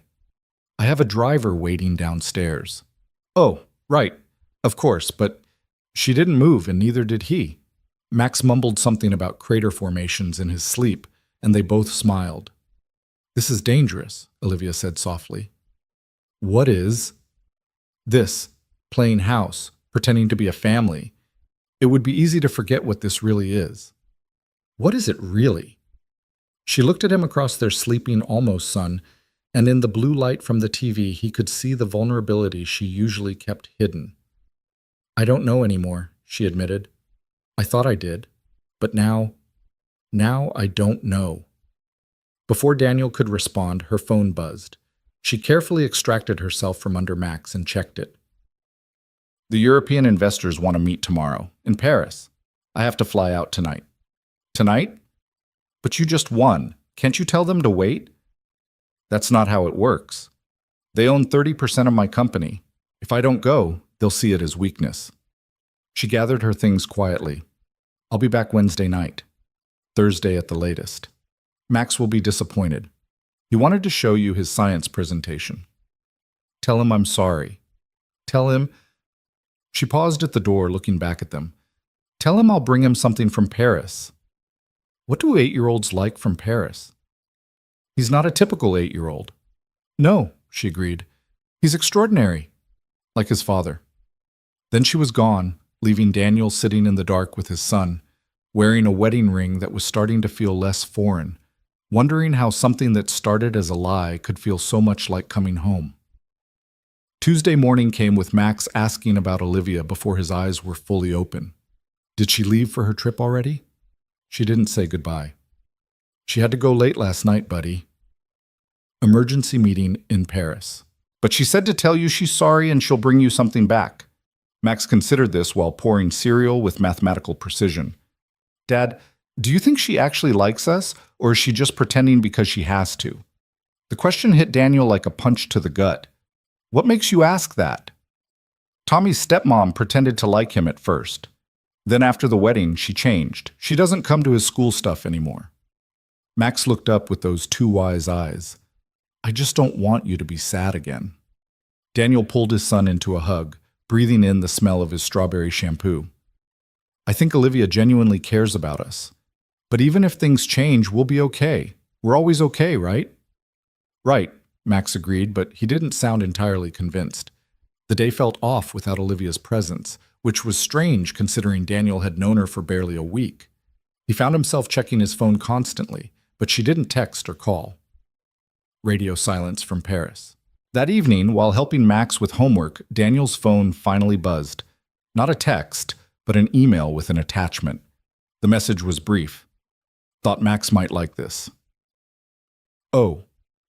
The attachment was a photo from the Paris Observatory showing an antique telescope from the 1800s. The placard beside it was in French, but there was a handwritten translation in the margin of the photo. This telescope was used to discover Neptune. Thought of our future astronomer. Max was delighted, immediately wanting to know everything about the telescope, about Neptune's discovery, about the Paris Observatory. They spent an hour researching together, and Daniel sent back a photo of Max surrounded by printouts and books, completely absorbed. The response came quickly this time. That concentration face is exactly like yours when you were defending me to the board. Genetic or learned? Daniel smiled, typing back, both, probably. How's Paris? Cold? Exhausting. Full of men who think I need their guidance. I miss Chicago. She missed Chicago, not them specifically, but Daniel chose to read between the lines. Chicago misses you too. 3 dots appeared showing she was typing, then disappeared, then appeared again. Finally, I have to go. Another dinner, another performance. Kiss Max goodnight for me. It was too intimate, that request, too real for what they were supposed to be. But when Daniel tucked Max in that night, he did kiss his forehead and whispered, "That's from Olivia." Max smiled sleepily. She doesn't have to be in Paris to kiss me goodnight. That's silly. But he fell asleep smiling, and Daniel stood in his doorway wondering when exactly this had all become so complicated. Wednesday was worse. No word from Olivia at all, and Max's science presentation loomed tomorrow. Daniel had taken an extra shift to cover the bills that Olivia's money hadn't reached yet, and he was exhausted by the time he picked Max up from school. "Is Olivia coming back for my presentation?" Max asked as they walked home. "I don't know, buddy. She's trying, but these business things can be complicated." "Mom would have come," Max said quietly, and Daniel's heart shattered a little more. "Mom would have moved heaven and earth to be there," Daniel agreed. "But Olivia isn't Mom, Max. She's trying her best, but she has different responsibilities." "I know," Max said, but his disappointment was palpable. That night, after Max was asleep, Daniel sat in his kitchen staring at his phone, debating. Finally, he typed out a message. "Max's presentation is at 2 p.m. tomorrow. I know you're busy, but if there's any way—" He deleted it without sending. She knew when the presentation was. If she could make it, she would. If she couldn't, pressuring her wouldn't help. Thursday arrived gray and drizzly, matching Daniel's mood. He dressed carefully, his good suit again, because parents were invited to the presentation and he wanted Max to be proud. Mrs. Chen agreed to cover the rideshare hours he'd miss. "Your wife's still traveling?" she asked, and the casual way she said "wife" made Daniel's chest tight. "Yeah, Paris, business stuff." Mrs. Chen made a sound that could have meant anything. "My husband traveled for business. Missed a lot of things. But he always tried to make up for it." She patted Daniel's arm. "She seems like she tries." At 1:45, Daniel was in the school auditorium, saving 2 seats out of habit more than hope. Other parents filed in, chatting about work and weekend plans, normal family things. Daniel felt like an imposter among them, with his fake marriage and his borrowed stability. Max was backstage with the other presenters, probably reviewing his note cards for the 100th time. He'd chosen to present on black holes, specifically the event horizon and what happened when matter crossed it. Daniel had helped him practice until they both had it memorized. At 1:55, Daniel resigned himself to Olivia's absence. Paris to Chicago was an 8-hour flight, plus customs, plus traffic. Even if she'd left yesterday, the timing would be tight. At 1:59, just as Mrs. Peterson was approaching the microphone to begin, the auditorium door opened. Olivia slipped in, looking haggard but determined. Her clothes were wrinkled, her hair pulled into a messy bun, and she was wearing, Daniel blinked, mismatched shoes. She spotted him immediately, making her way down the aisle with whispered apologies to the people she passed. When she dropped into the seat beside him, he could smell airplane and coffee and that expensive perfume she wore. "You made it," he whispered. "Flight landed an hour ago. I came straight here." She was breathing hard, like she'd run from the parking lot. "Did I miss him?" "He's third." "Oh, thank God, I was terrified She stopped, looking down at her feet. "Oh my God, my shoes." One was black, one was navy blue, both expensive, but definitely not a matched set. "I changed on the plane," she explained. "It was dark, I was exhausted. I grabbed the wrong—" She started to laugh, covering her mouth to keep quiet. "I'm a mess." "You're here," Daniel said. "That's all that matters." She looked at him then, really looked at him. "I almost didn't come. Told myself it was just a kid's science presentation, that my presence wouldn't matter. But then I kept thinking about his face when he showed me that Mars project, how proud he was, how he wanted me to see it, and I realized I wanted to be here. Not because I had to, not for appearances, but because Max worked hard on this, and I wanted to support him." Before Daniel could respond, Mrs. Peterson began introducing the presentations. The first student talked about volcanoes, the second about rainbows. Then it was Max's turn. He walked onto the stage in his best shirt, the one he saved for special occasions, carrying his poster board carefully. His eyes scanned the audience, found Daniel, then widened when he saw Olivia beside him. His whole face transformed, lighting up with joy and surprise. "My presentation is about black holes," he began, his voice clear and confident. "Specifically, what happens at the event horizon, which is the point of no return." For the next 7 minutes, Max explained complex physics with the clarity of someone who truly understood it, not just memorized it. He used analogies that made sense, visual aids he'd created himself. And when he talked about spaghettification, the stretching of matter as it approached the singularity, he even got a few laughs from the audience. In conclusion, Max said, black holes aren't just cosmic vacuum cleaners like people think. They're laboratories of extreme physics, places where our understanding of the universe breaks down. They're mysteries waiting to be solved, and maybe one day, when I'm an astrophysicist like my mom was, I'll help solve them. The applause was enthusiastic. Daniel saw tears on Olivia's cheeks, which she quickly wiped away. "Like his mom was," she whispered. "He's going to be just like her." "No," Daniel corrected softly. "He's going to be himself, which is even better." After all the presentations, there was a reception with cookies and juice in the cafeteria. Max bounded over to them, poster board under his arm, face flushed with excitement. "You came!" He threw his arms around Olivia without hesitation, and Daniel saw her freeze for a moment before carefully returning the hug. "Of course I came. I wouldn't miss this. You were incredible up there. Did you really fly all the way from Paris?" "Landed an hour ago," she confirmed. "And look," she reached into her bag and pulled out a small wrapped package. "I found this at a shop near the observatory." Max unwrapped it carefully, revealing a detailed model of the solar system, with planets that could be arranged and rearranged on wire arms around a central sun.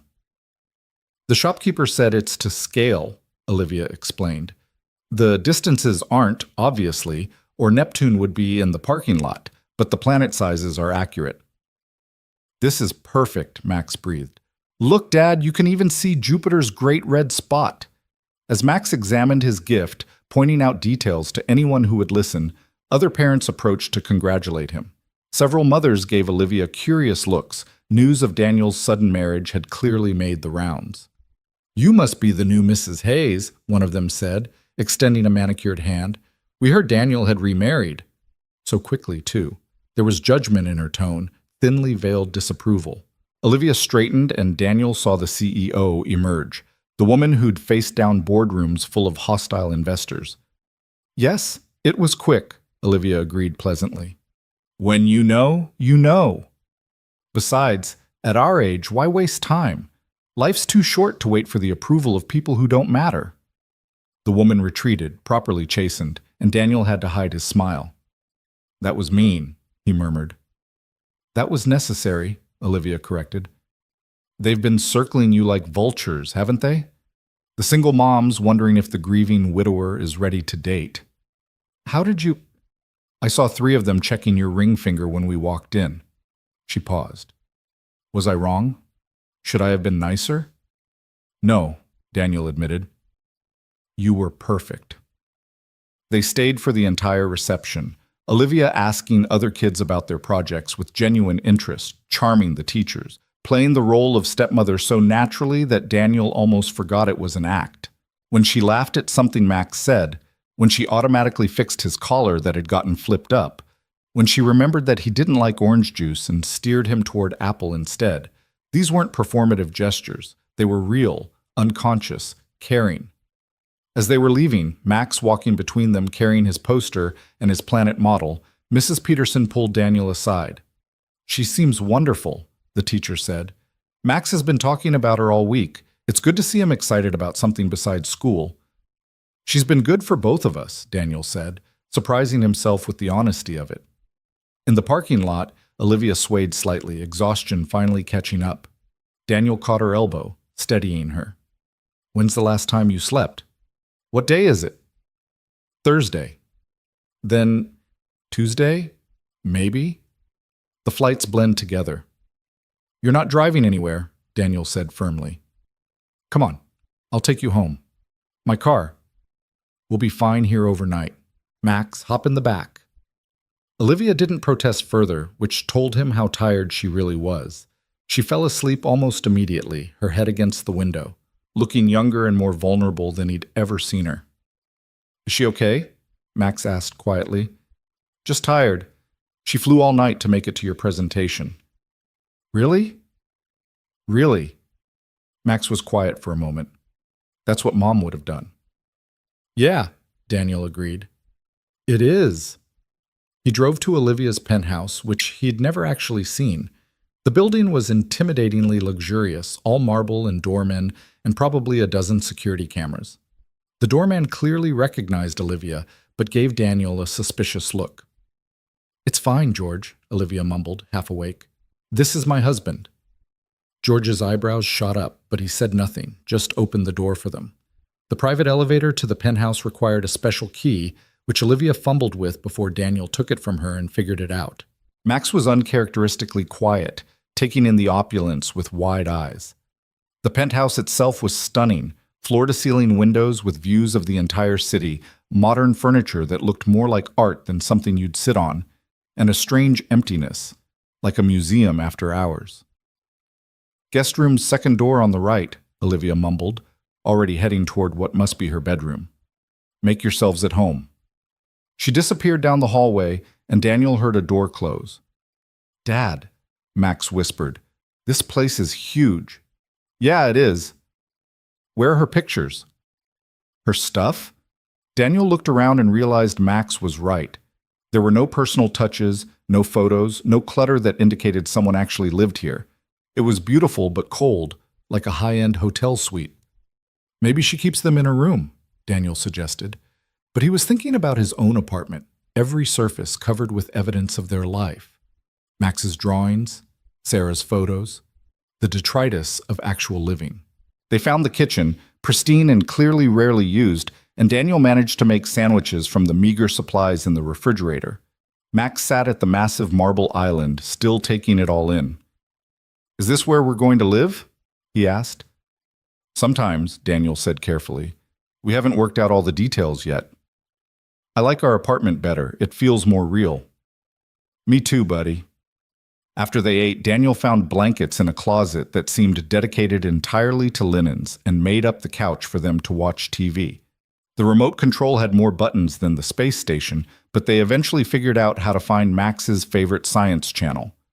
Around 7, Olivia emerged, wearing pajamas that probably cost more than Daniel's monthly rent, but looking more human than she had in days. You're still here, she said, seeming surprised. You could barely walk, Daniel pointed out. I wasn't going to leave you alone after a transatlantic flight on no sleep. She curled up in an oversized chair, tucking her feet under her. I missed dinner, didn't I? We made sandwiches. There's one for you in the fridge. You made me a sandwich? She seemed touched by this simple gesture. Ham and Swiss, no tomatoes, mustard instead of mayo. I pay attention too. She retrieved the sandwich and ate it quietly while Max explained what they were watching, something about deep ocean exploration.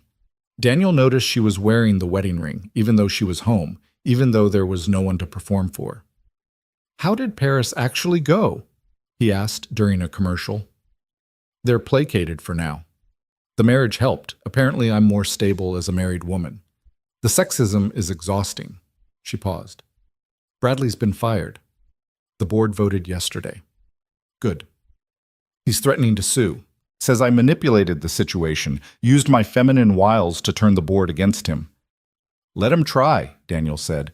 He's the one who stole your shoes. You really fixated on that detail. It was cruel. Petty. It says everything about who he is as a person. Max had fallen asleep again, this time with his head in Daniel's lap. Olivia watched them with an expression Daniel couldn't quite read. I should take him home, Daniel said softly. School tomorrow. You could stay, Olivia offered, then quickly added, I mean, there are 4 guest rooms. It's late, and Max is already asleep.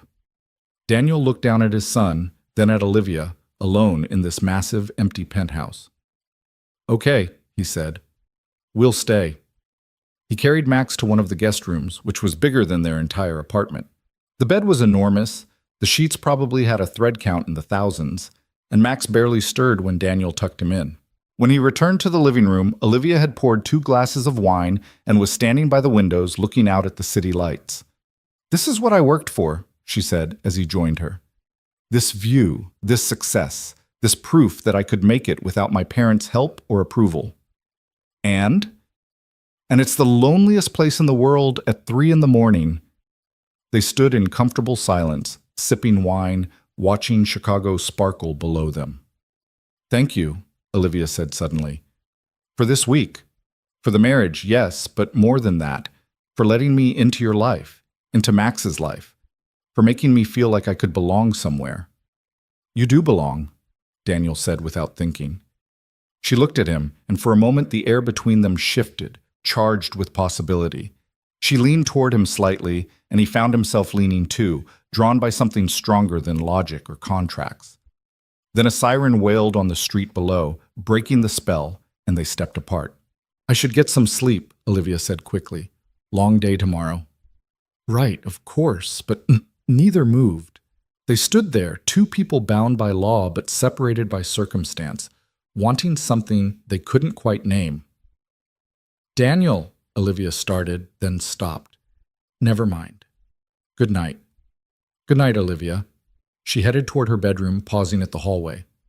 "The coffee maker is complicated, but there's a French press in the cabinet. Coffee's in the freezer. Don't ask, it's a thing. And Daniel, thank you for making me a sandwich. No one's done that for me in a very long time." After she left, Daniel stood at those windows for a long time, looking at the city, thinking about the strange turns life took. A week ago, he'd been a struggling single father. Now he was married to a billionaire, standing in a penthouse, feeling things he hadn't expected to feel for years. His phone buzzed. "Mrs. Chen. How is your wife? Did she make the presentation?" He smiled, texting back. "She made it. She's good." "Good. A woman who flies from Paris for a child's school project is a woman worth keeping." Daniel looked down the hallway where Olivia had disappeared, then at the door behind which his son slept peacefully in luxury he'd never imagined. Worth keeping. If only it were that simple. Friday morning arrived with Max bouncing on the guest bed, excited about waking up so high above the city. "Dad, you can see the lake from here, and I think that's Wrigley Field." Daniel groaned, checking his phone. 6:30 a.m. 5 more minutes, buddy. Olivia's making breakfast. It smells amazing. That got Daniel up. He found Olivia in the kitchen, wearing different pajamas but the same exhausted expression, making what appeared to be French toast. "I can actually cook 3 things," she announced without turning around. "French toast is one of them. I figured I owed you breakfast after all the dinners." She'd set the dining table, the formal one that looked like it had never been used, with actual china and silverware. Max was already seated, drinking orange juice from a crystal glass like it was completely normal. "This is fancy," Daniel said, accepting the coffee she handed him. It was perfect, strong, with just the right amount of cream. "I pay attention too," she said with a small smile. The French toast was actually excellent, and they ate like a real family. Max chattering about school, Olivia asking questions, Daniel watching it all with a strange ache in his chest. This was what he'd missed. Not just having a partner, but having someone to share the morning routine with. Someone who cared whether Max had his homework and remembered that he had art class on Fridays. "I have to go to Detroit this weekend," Olivia said as they were clearing the dishes. She washed, Daniel dried, Max put away after being shown where everything went. "Hotel crisis. But I was thinking, if you're not busy, you could come? Both of you? The hotel has an amazing pool and there's a science museum nearby." "Can we, Dad?" Max asked excitedly. "I've never been to Detroit." Daniel looked at Olivia, who was studiously focusing on scrubbing a pan. "This isn't a business thing? The meeting's only Saturday morning. The rest would just be, us, if you want." "We want," Max said before Daniel could answer. "Right, Dad." "Right," Daniel agreed, ignoring the voice in his head warning that this was getting too real, too fast. We want. They drove back to their apartment to get ready for school and work. Olivia followed in her car, saying she needed to shower and change anyway. While Daniel helped Max find his library book and Olivia used their small bathroom, everything felt surreally domestic. "Your shower pressure is amazing," she said, emerging with wet hair and wearing borrowed clothes, Daniel's jeans and Sarah's Columbia University sweatshirt that had been in the donation bag. "You look different," Max observed. "More normal." "Thanks, I think." "It's a compliment," Max assured her. "You look like someone's mom now." Olivia's expression flickered with something, pain, hope, before settling into a smile. "Well, I'm someone's stepmom, so that works." As they all left together, Mrs. Chen was in the hallway. She took in the scene, the three of them looking like a family, and smiled knowingly. "Good morning, Mrs. Hayes," she said to Olivia, who startled at the name. "You look well rested." "Thank you, Mrs. Chen." "Will you be joining us for building game night tomorrow? Daniel always comes, but it would be nice to have another good player. These old men, they think they know everything about poker." "We're going to Detroit," Max announced.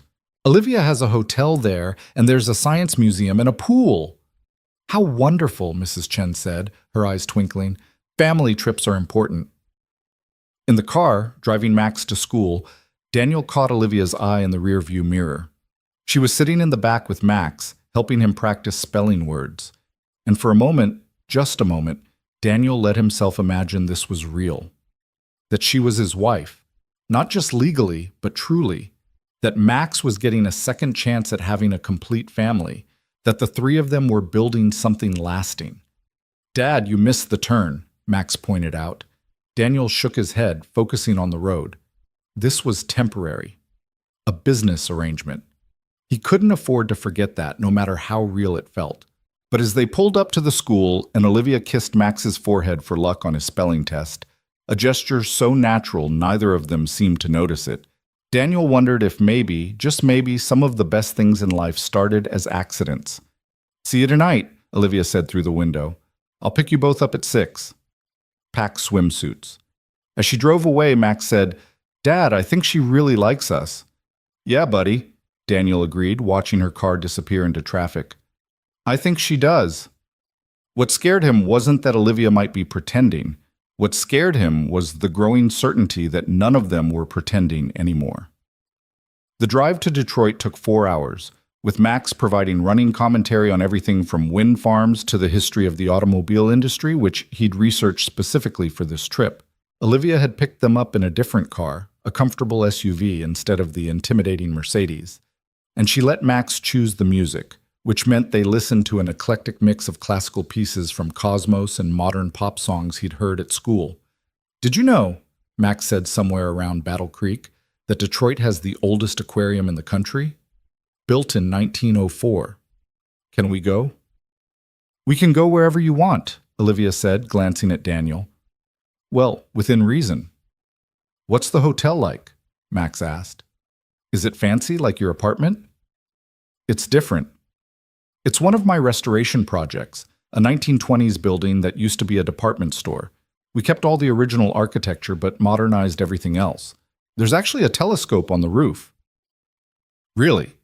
Max practically vibrated with excitement. "Really?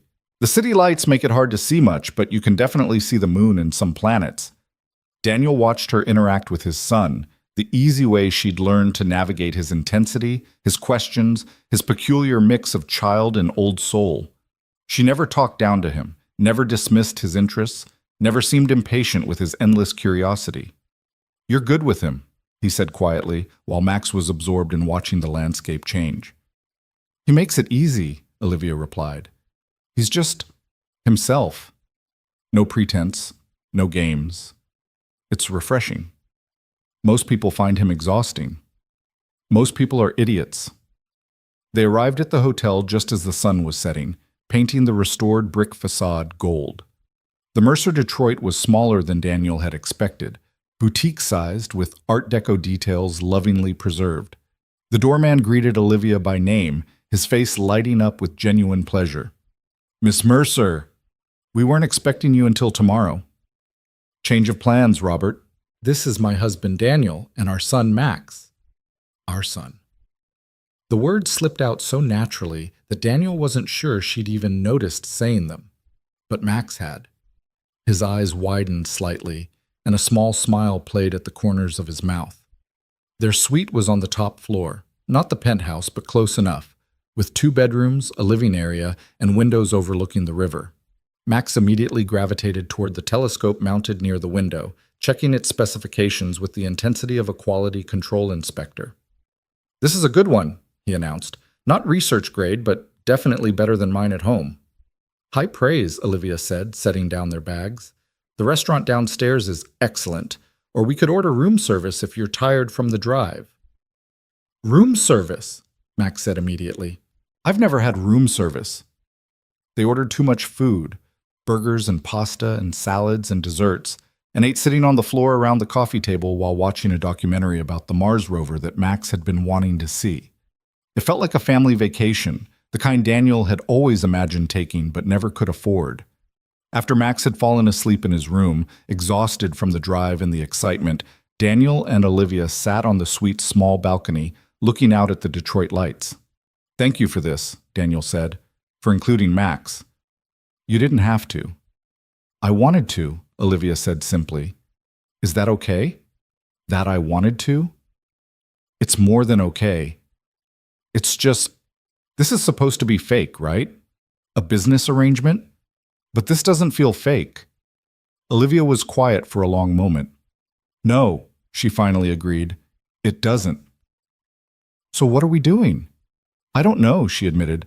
"I know what we agreed to. I know what the contract says. But when I was in Paris, all I could think about was getting back for Max's presentation. When I'm at the office, I find myself looking at that photo of us on my desk and forgetting it's staged. When I wake up in that empty penthouse, I wish I was waking up to the sound of Max explaining something about neutron stars over breakfast." Daniel's heart was racing. "Olivia?" "I know," she said quickly. "I know this complicates everything. I know you're still grieving Sarah. I know this was supposed to be simple, but nothing about this week has been simple. Has it?" "No," Daniel agreed. "It hasn't." They sat in silence, the weight of unspoken possibilities hanging between them. Finally, Olivia stood. "I should review my notes for tomorrow's meeting. The manager here is new, and there are some issues with the renovation of the ballroom." "Olivia," Daniel called as she reached the door, "we'll figure it out. Whatever this is, we'll figure it out." She smiled, soft and vulnerable. "Promise." "Promise." Saturday morning came early, with Olivia already gone to her meeting when Daniel and Max woke up. She'd left a note. "Breakfast buffet downstairs is incredible. Try the waffles. Pool opens at 9. Be back by lunch." Oh, the breakfast buffet was indeed incredible, and Max ate his weight in waffles while chattering with the chef about the physics of getting them perfectly crispy on the outside while fluffy inside. The entire staff seemed to know who they were, or at least who Max was. "Ms. Mercer's son," he heard one server whisper to another, and neither he nor Max corrected them. The pool was nearly empty, just them and an elderly couple doing water aerobics. Max, it turned out, swam like a fish, something Daniel hadn't known because they could never afford pool memberships or swim lessons. Sarah had taught him during a brief stint when they'd had a YMCA membership, before the medical bills started. "Watch this, Dad," Max called, doing increasingly elaborate dives and tricks, his joy infectious. Daniel was floating on his back, eyes closed against the chlorine, when he heard Max shout, "Olivia! You're back! Come swim with us!" He opened his eyes to find Olivia standing at the pool's edge in her business suit, looking uncertain. "I don't have a swimsuit," she said. "The gift shop has them," Max pointed out. "They have everything. I saw when we walked by." 20 minutes later, Olivia emerged from the changing room in a simple black one-piece, looking self-conscious in a way Daniel had never seen her. "I haven't swum in years," she admitted. "Not since college." "It's like riding a bike," Max assured her, "except wetter." She laughed and slipped into the water, gasping at the temperature. Within minutes, Max had her engaged in an elaborate game of Marco Polo, their laughter echoing off the tiles. Daniel watched them, this woman who ran an empire and his brilliant, peculiar son, playing like they'd known each other for years instead of days. "Marco!" Olivia called, eyes squeezed shut, arms outstretched. "Polo!" Max giggled, easily evading her grasp. She spun toward his voice, lunging forward, and caught him in a hug that turned into a splash war. When they finally called a truce, both breathless and grinning, Olivia's carefully styled hair was a wet mess and her makeup was gone, and she looked more beautiful than Daniel had ever seen her. "Your turn, Dad," Max announced. "You're Marco." They played until the elderly couple complained about the noise, then continued more quietly until Max's fingers were pruny and his lips were turning blue. As they wrapped themselves in the hotel's plush towels, Olivia said, "I've had board meetings that were less exhausting than keeping up with you, Max Hayes." "But this was more fun, right?" Max asked. "Infinitely more fun," she agreed.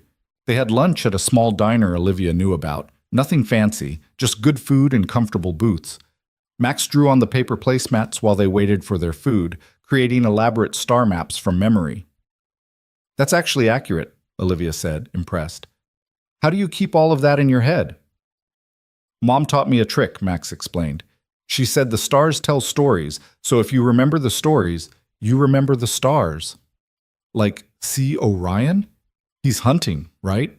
So he needs his dogs, that's Canis Major and Canis Minor. And he's fighting Taurus the bull. Once you know the story, you can't forget where they are." "Your mom sounds like she was an amazing teacher," Olivia said carefully. "She was," Max agreed matter-of-factly. "Dad says I get my brain from her and my stubborn from him." "Hey," Daniel protested. "I prefer determined." "That's just a fancy word for stubborn," Max said, and Olivia laughed so hard she nearly choked on her coffee. After lunch, they went to the Science Museum as promised. Max was in heaven, dragging them from exhibit to exhibit, explaining things the placards didn't mention, correcting a few that he insisted were outdated. Olivia kept up admirably, asking questions that made Max think, challenging him when he made assumptions. At the planetarium show, sitting in the dark watching stars wheel overhead, Daniel felt Olivia's hand find his. He squeezed gently, and she squeezed back, and they sat like that through the entire show, connected in the darkness while Max whispered facts about each constellation as it appeared. By evening, they were all exhausted. They ordered pizza to the room and watched movies, Max falling asleep halfway through the second one, his head on Olivia's shoulder, his feet in Daniel's lap. "We should move him to bed," Daniel whispered. "In a minute," Olivia said, her voice thick with emotion. "This is nice." "Yeah," Daniel agreed. "It is." When they finally did carry Max to bed, it took both of them. He was getting so big. Olivia stood in the doorway watching Daniel tuck him in. "He loves you so much," she said softly. "He's my whole world," Daniel replied. "He's been the only thing keeping me going since Sarah died. The only reason to get up, to work, to try." "Not the only reason anymore," Olivia said, then seemed to catch herself. "I mean, you have the contract now, financial stability." "That's not what you meant," Daniel said, stepping closer to her. "No," she admitted. "It's not." They stood there in the doorway of Max's room, close enough that Daniel could see the flecks of gold in her green eyes, could smell the chlorine still clinging to her hair mixed with her perfume. "This is getting complicated," Olivia whispered. "It was always complicated," Daniel replied. "We just pretended it wasn't." She reached up, her hand touching his cheek gently. "I don't want to pretend anymore." "What do you want?" "Things I shouldn't. Things that weren't in the contract. Things that could ruin everything if they went wrong." "What if they went right?" She looked at him for a long moment, then rose up on her toes and kissed him. Not for show, not for cameras or board members or anyone else. Just for them, soft and uncertain and real. When they pulled apart, both breathing unsteadily, Olivia stepped back. We should sleep. Long drive tomorrow." "Right," Daniel agreed, though every cell in his body wanted to pull her back. They retreated to their separate rooms, and Daniel lay awake for hours, touching his lips where she'd kissed him, wondering how something that started as a lie could feel like the most truthful thing in his life. Sunday's drive home was quieter, all three of them lost in their own thoughts. Max dozed in the back seat, worn out from the weekend's activities. Olivia drove while Daniel navigated, and they talked about safe things: the weather, Max's upcoming school play, the restoration challenges at the Detroit hotel. As they neared Chicago, reality seemed to settle back over them like a familiar but unwelcome blanket. Tomorrow, Olivia would return to her penthouse, to board meetings and business dinners. Daniel would go back to driving rideshare, to struggling with bills, to being a single father in everything but legal status. "I have to go to New York on Tuesday," Olivia said as they pulled up to Daniel's building. "Just for 2 days. Annual investor meeting." "Okay," Daniel said, though it wasn't, not really. He'd gotten used to her presence, to the way she fit into their lives. "I was thinking," she continued, not looking at him, "when I get back, maybe we could talk. About the arrangement, about adjustments that might need to be made." "Adjustments? To the contract? To the parameters of our relationship?" Before Daniel could respond, Max woke up, yawning hugely. "Are we home?" "We're home, buddy," Daniel confirmed, though he wasn't sure which home Max meant anymore. They unloaded the car together, Olivia helping carry bags up the 3 flights of stairs. At their apartment door, she hugged Max goodbye, promising to FaceTime him from New York to hear about his school play audition.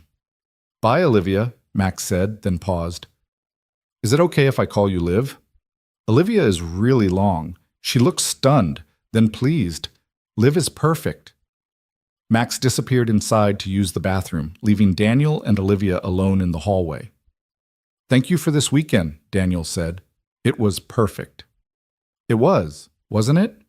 She smiled sadly. "Maybe too perfect. It's going to make tomorrow harder."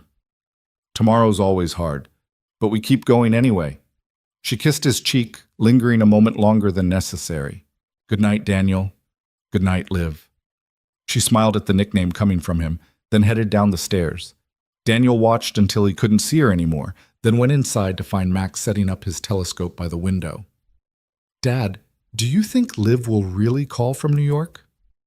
"I think she will." "Good. I want to tell her about the binary star system I found. She'll think it's cool." Daniel ruffled his son's hair. "She really will think it's cool." "That's pretty amazing, isn't it? Finding someone else who thinks the same things are cool that you do?" "Yeah," Max agreed. "Mom would have liked her." The statement hit Daniel unexpectedly, tears pricking his eyes. "You think so?" "Definitely. Mom always said you needed someone who could keep up with us. Liv keeps up." That night, after Max was asleep, Daniel pulled out the contract he'd signed just a week ago. 1 year, it said. Separate lives that occasionally intersected for appearances. A business arrangement, nothing more. His phone buzzed with a text from Olivia. "Made it home. The penthouse feels emptier than usual. Thank Max for the constellation lesson. I'll never look at Orion the same way." He texted back, "Max says to look for Mars tonight. Should be visible from your windows." Looking now. Found it. Telling myself it's red because of iron oxide, not because it's blushing at being observed. Max would be proud of that joke. I learned from the best. Good night, Daniel. Good night, Liv. Monday arrived with its usual chaos. Daniel had an early morning rideshare pickup, then had to race to get Max to school, then more rides until pickup time. Normal life, except for the wedding ring on his finger and the way his phone felt heavier, waiting for messages that didn't come. Olivia was busy. He knew that. She had a company to run, a reputation to maintain. The weekend had been an anomaly, not the new normal. But then, just as he was picking up a passenger from O'Hare, his phone rang with a FaceTime call. Olivia calling for Max as promised, right at 3:30 when he got home from school. "Liv!" Max shouted excitedly when Daniel answered and handed him the phone. "Guess what? I got the part of the science officer in the school play. It's about a spaceship that gets lost and has to use constellations to find its way home." "That's perfect for you." Olivia's voice came through, genuine excitement clear. "When's the performance?" 2 weeks. "Will you be back?" "I wouldn't miss it." Daniel drove while Max chattered to Olivia, telling her about his day, his audition, the binary star system he'd observed. Through the rearview mirror, he could see his son's animated face, the joy of having someone else to share his excitement with. "Dad wants to talk to you," Max announced suddenly, shoving the phone at Daniel just as he was pulling up to a passenger. "I'm driving," Daniel said quickly. "Can I call you back?" "Of course." "Drive safe." The passenger, a middle-aged woman heading to a doctor's appointment, noticed his wedding ring. "Newlywed?" she asked. "What makes you say that?" "The way you smile when your wife calls." "My husband still smiles like that, 30 years later." Daniel thought about denying it, explaining the situation, but instead just said, "Yeah." "Pretty new." "Hold on to that," the woman advised.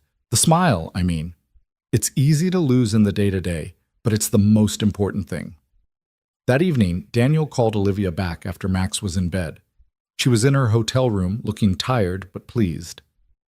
"The meetings went well," she reported. "Everyone's impressed with the stability of my personal life. The stock is up 3 points." "Because you got married." "Because I appear to have my life together." Apparently being a workaholic spinster was bad for the brand. "You were never a spinster." In their eyes, I was. 38, unmarried, childless. Might as well have had cats. "Do you like cats?" "I'm allergic." "Which is probably for the best. Can you imagine me as a cat lady?" "I can imagine you as anything you wanted to be." There was a pause, then Olivia said softly, "That might be the nicest thing anyone's ever said to me." "That's sad." "Or maybe you're just nicer than most people." They talked for another hour, about everything and nothing. About Max's play, about the New York meetings, about the weather and traffic, and 100 small things that couples talk about. Normal things, real things. "I should let you sleep," Olivia finally said. "Early meeting tomorrow." "When are you back?" "Wednesday evening. I was thinking, would you and Max want to come to the penthouse for dinner Thursday? I could cook." "Well, I could try to cook. Or we could order in and I could pretend to cook." "We'd like that. Either version." "Good. It's a date." "Well, not a date. A dinner. A family dinner. Is that what it is?" "Let's just call it Thursday dinner and not overthink it." "I'm excellent at overthinking things." "I've noticed." She laughed, soft and warm through the phone. "Good night, Daniel." "Good night, Liv." Tuesday was harder.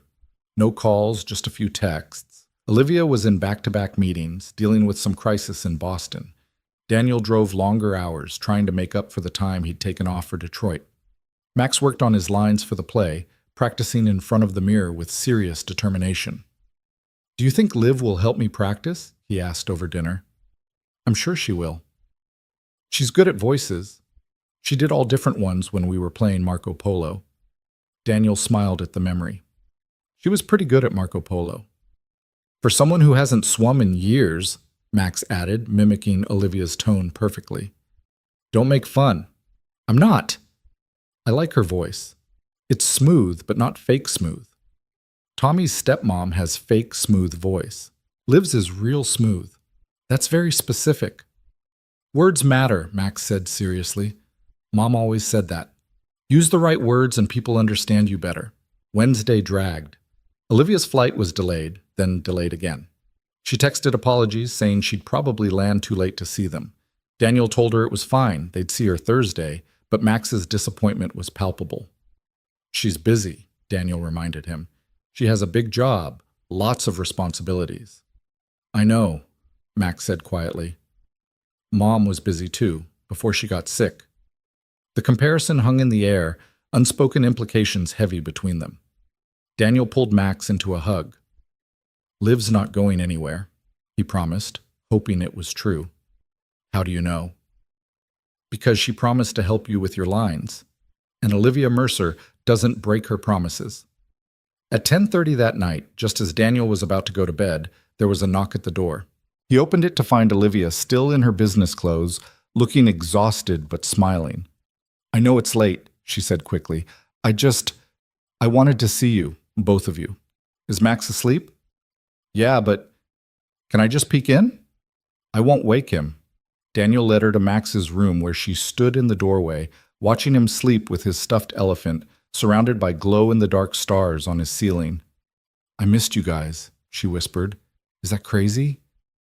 I've known you less than 2 weeks, and I missed you." "It's not crazy," Daniel said, pulling her gently away from Max's door. "We missed you too." They stood in his small living room, and Olivia looked around at the familiar chaos: Max's homework on the table, Daniel's ride-share paperwork, the normal detritus of their life. "This feels more like home than my penthouse," she said. "Stay," Daniel offered, impulsively. "The couch is comfortable. You can surprise Max at breakfast." "I shouldn't. It would confuse things." "Things are already confused." She looked at him for a long moment, then nodded. "Okay, just tonight." Daniel got her pillows and blankets, the same ones from that first night. When he handed them to her, their fingers brushed and they both froze. "Daniel?" she whispered. "I know," he said. "Thursday. We'll talk Thursday." But Thursday felt very far away when she was standing in his living room looking like she belonged there, when the pull between them was so strong it felt like gravity. "Good night," she said firmly, stepping back. "Good night," he agreed, forcing himself to walk to his bedroom. But sleep didn't come easily, not with her just down the hall, not with the memory of their kiss in Detroit, not with the growing certainty that what had started as a business arrangement had become something neither of them had planned for. Thursday morning, Max's shriek of delight when he found Olivia asleep on their couch was probably heard 3 buildings over.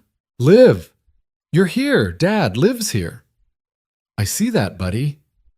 Let her wake up slowly, but Olivia was already sitting up, smiling despite her obvious exhaustion.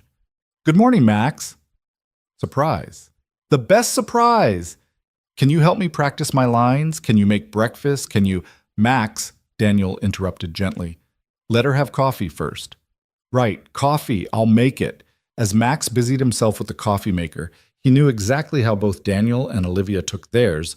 Olivia looked at Daniel with soft eyes. "Thank you for letting me stay." "Thank you for wanting to." They had breakfast together, Olivia helping Max with his lines while Daniel got ready for work. It was domestic and normal, and everything Daniel had been afraid to want again. "See you tonight?" Olivia confirmed as she left for her office. 6 o'clock? "We'll be there." She kissed Max's forehead, hesitated, then kissed Daniel's cheek. "Have a good day." After she left, Max looked at Daniel seriously. "Dad, are you and Liv falling in love?" The question caught him completely off guard. "What makes you ask that?" "You look at each other the way people do in movies before they kiss. Also, Mrs. Chen says love makes people stupid, and you forgot to pack my lunch today." Daniel looked at the counter where Max's lunch should be and laughed. "I did forget." "So are you? Falling in love?" Daniel thought about lying, about maintaining the fiction, about protecting everyone from the complicated truth. But Max deserved honesty, as much as Daniel could give. "I might be," he admitted. "Is that okay?" Max considered this seriously. "Will she live with us?" "I don't know. We haven't figured everything out yet." "Will she want to change things? Make us move, or go to different schools, or stop having pizza Fridays?" "No," Daniel said firmly. "Anyone who loves us has to love our life too, pizza Fridays and all." "Then it's okay," Max decided. "Besides, she needs us." "What do you mean?" "She's lonely, Dad. You can see it when she thinks no one's looking. She gets this sad face, like she's remembering something that hurts. We make her not lonely." Out of the mouths of babes, Daniel thought, hugging his too-wise son. That evening, standing outside Olivia's penthouse door with Max, who was wearing his best shirt and carrying a bouquet of flowers they'd bought from the corner store. "Women like flowers, Dad. Everyone knows that." Daniel felt like he was standing on the edge of something momentous.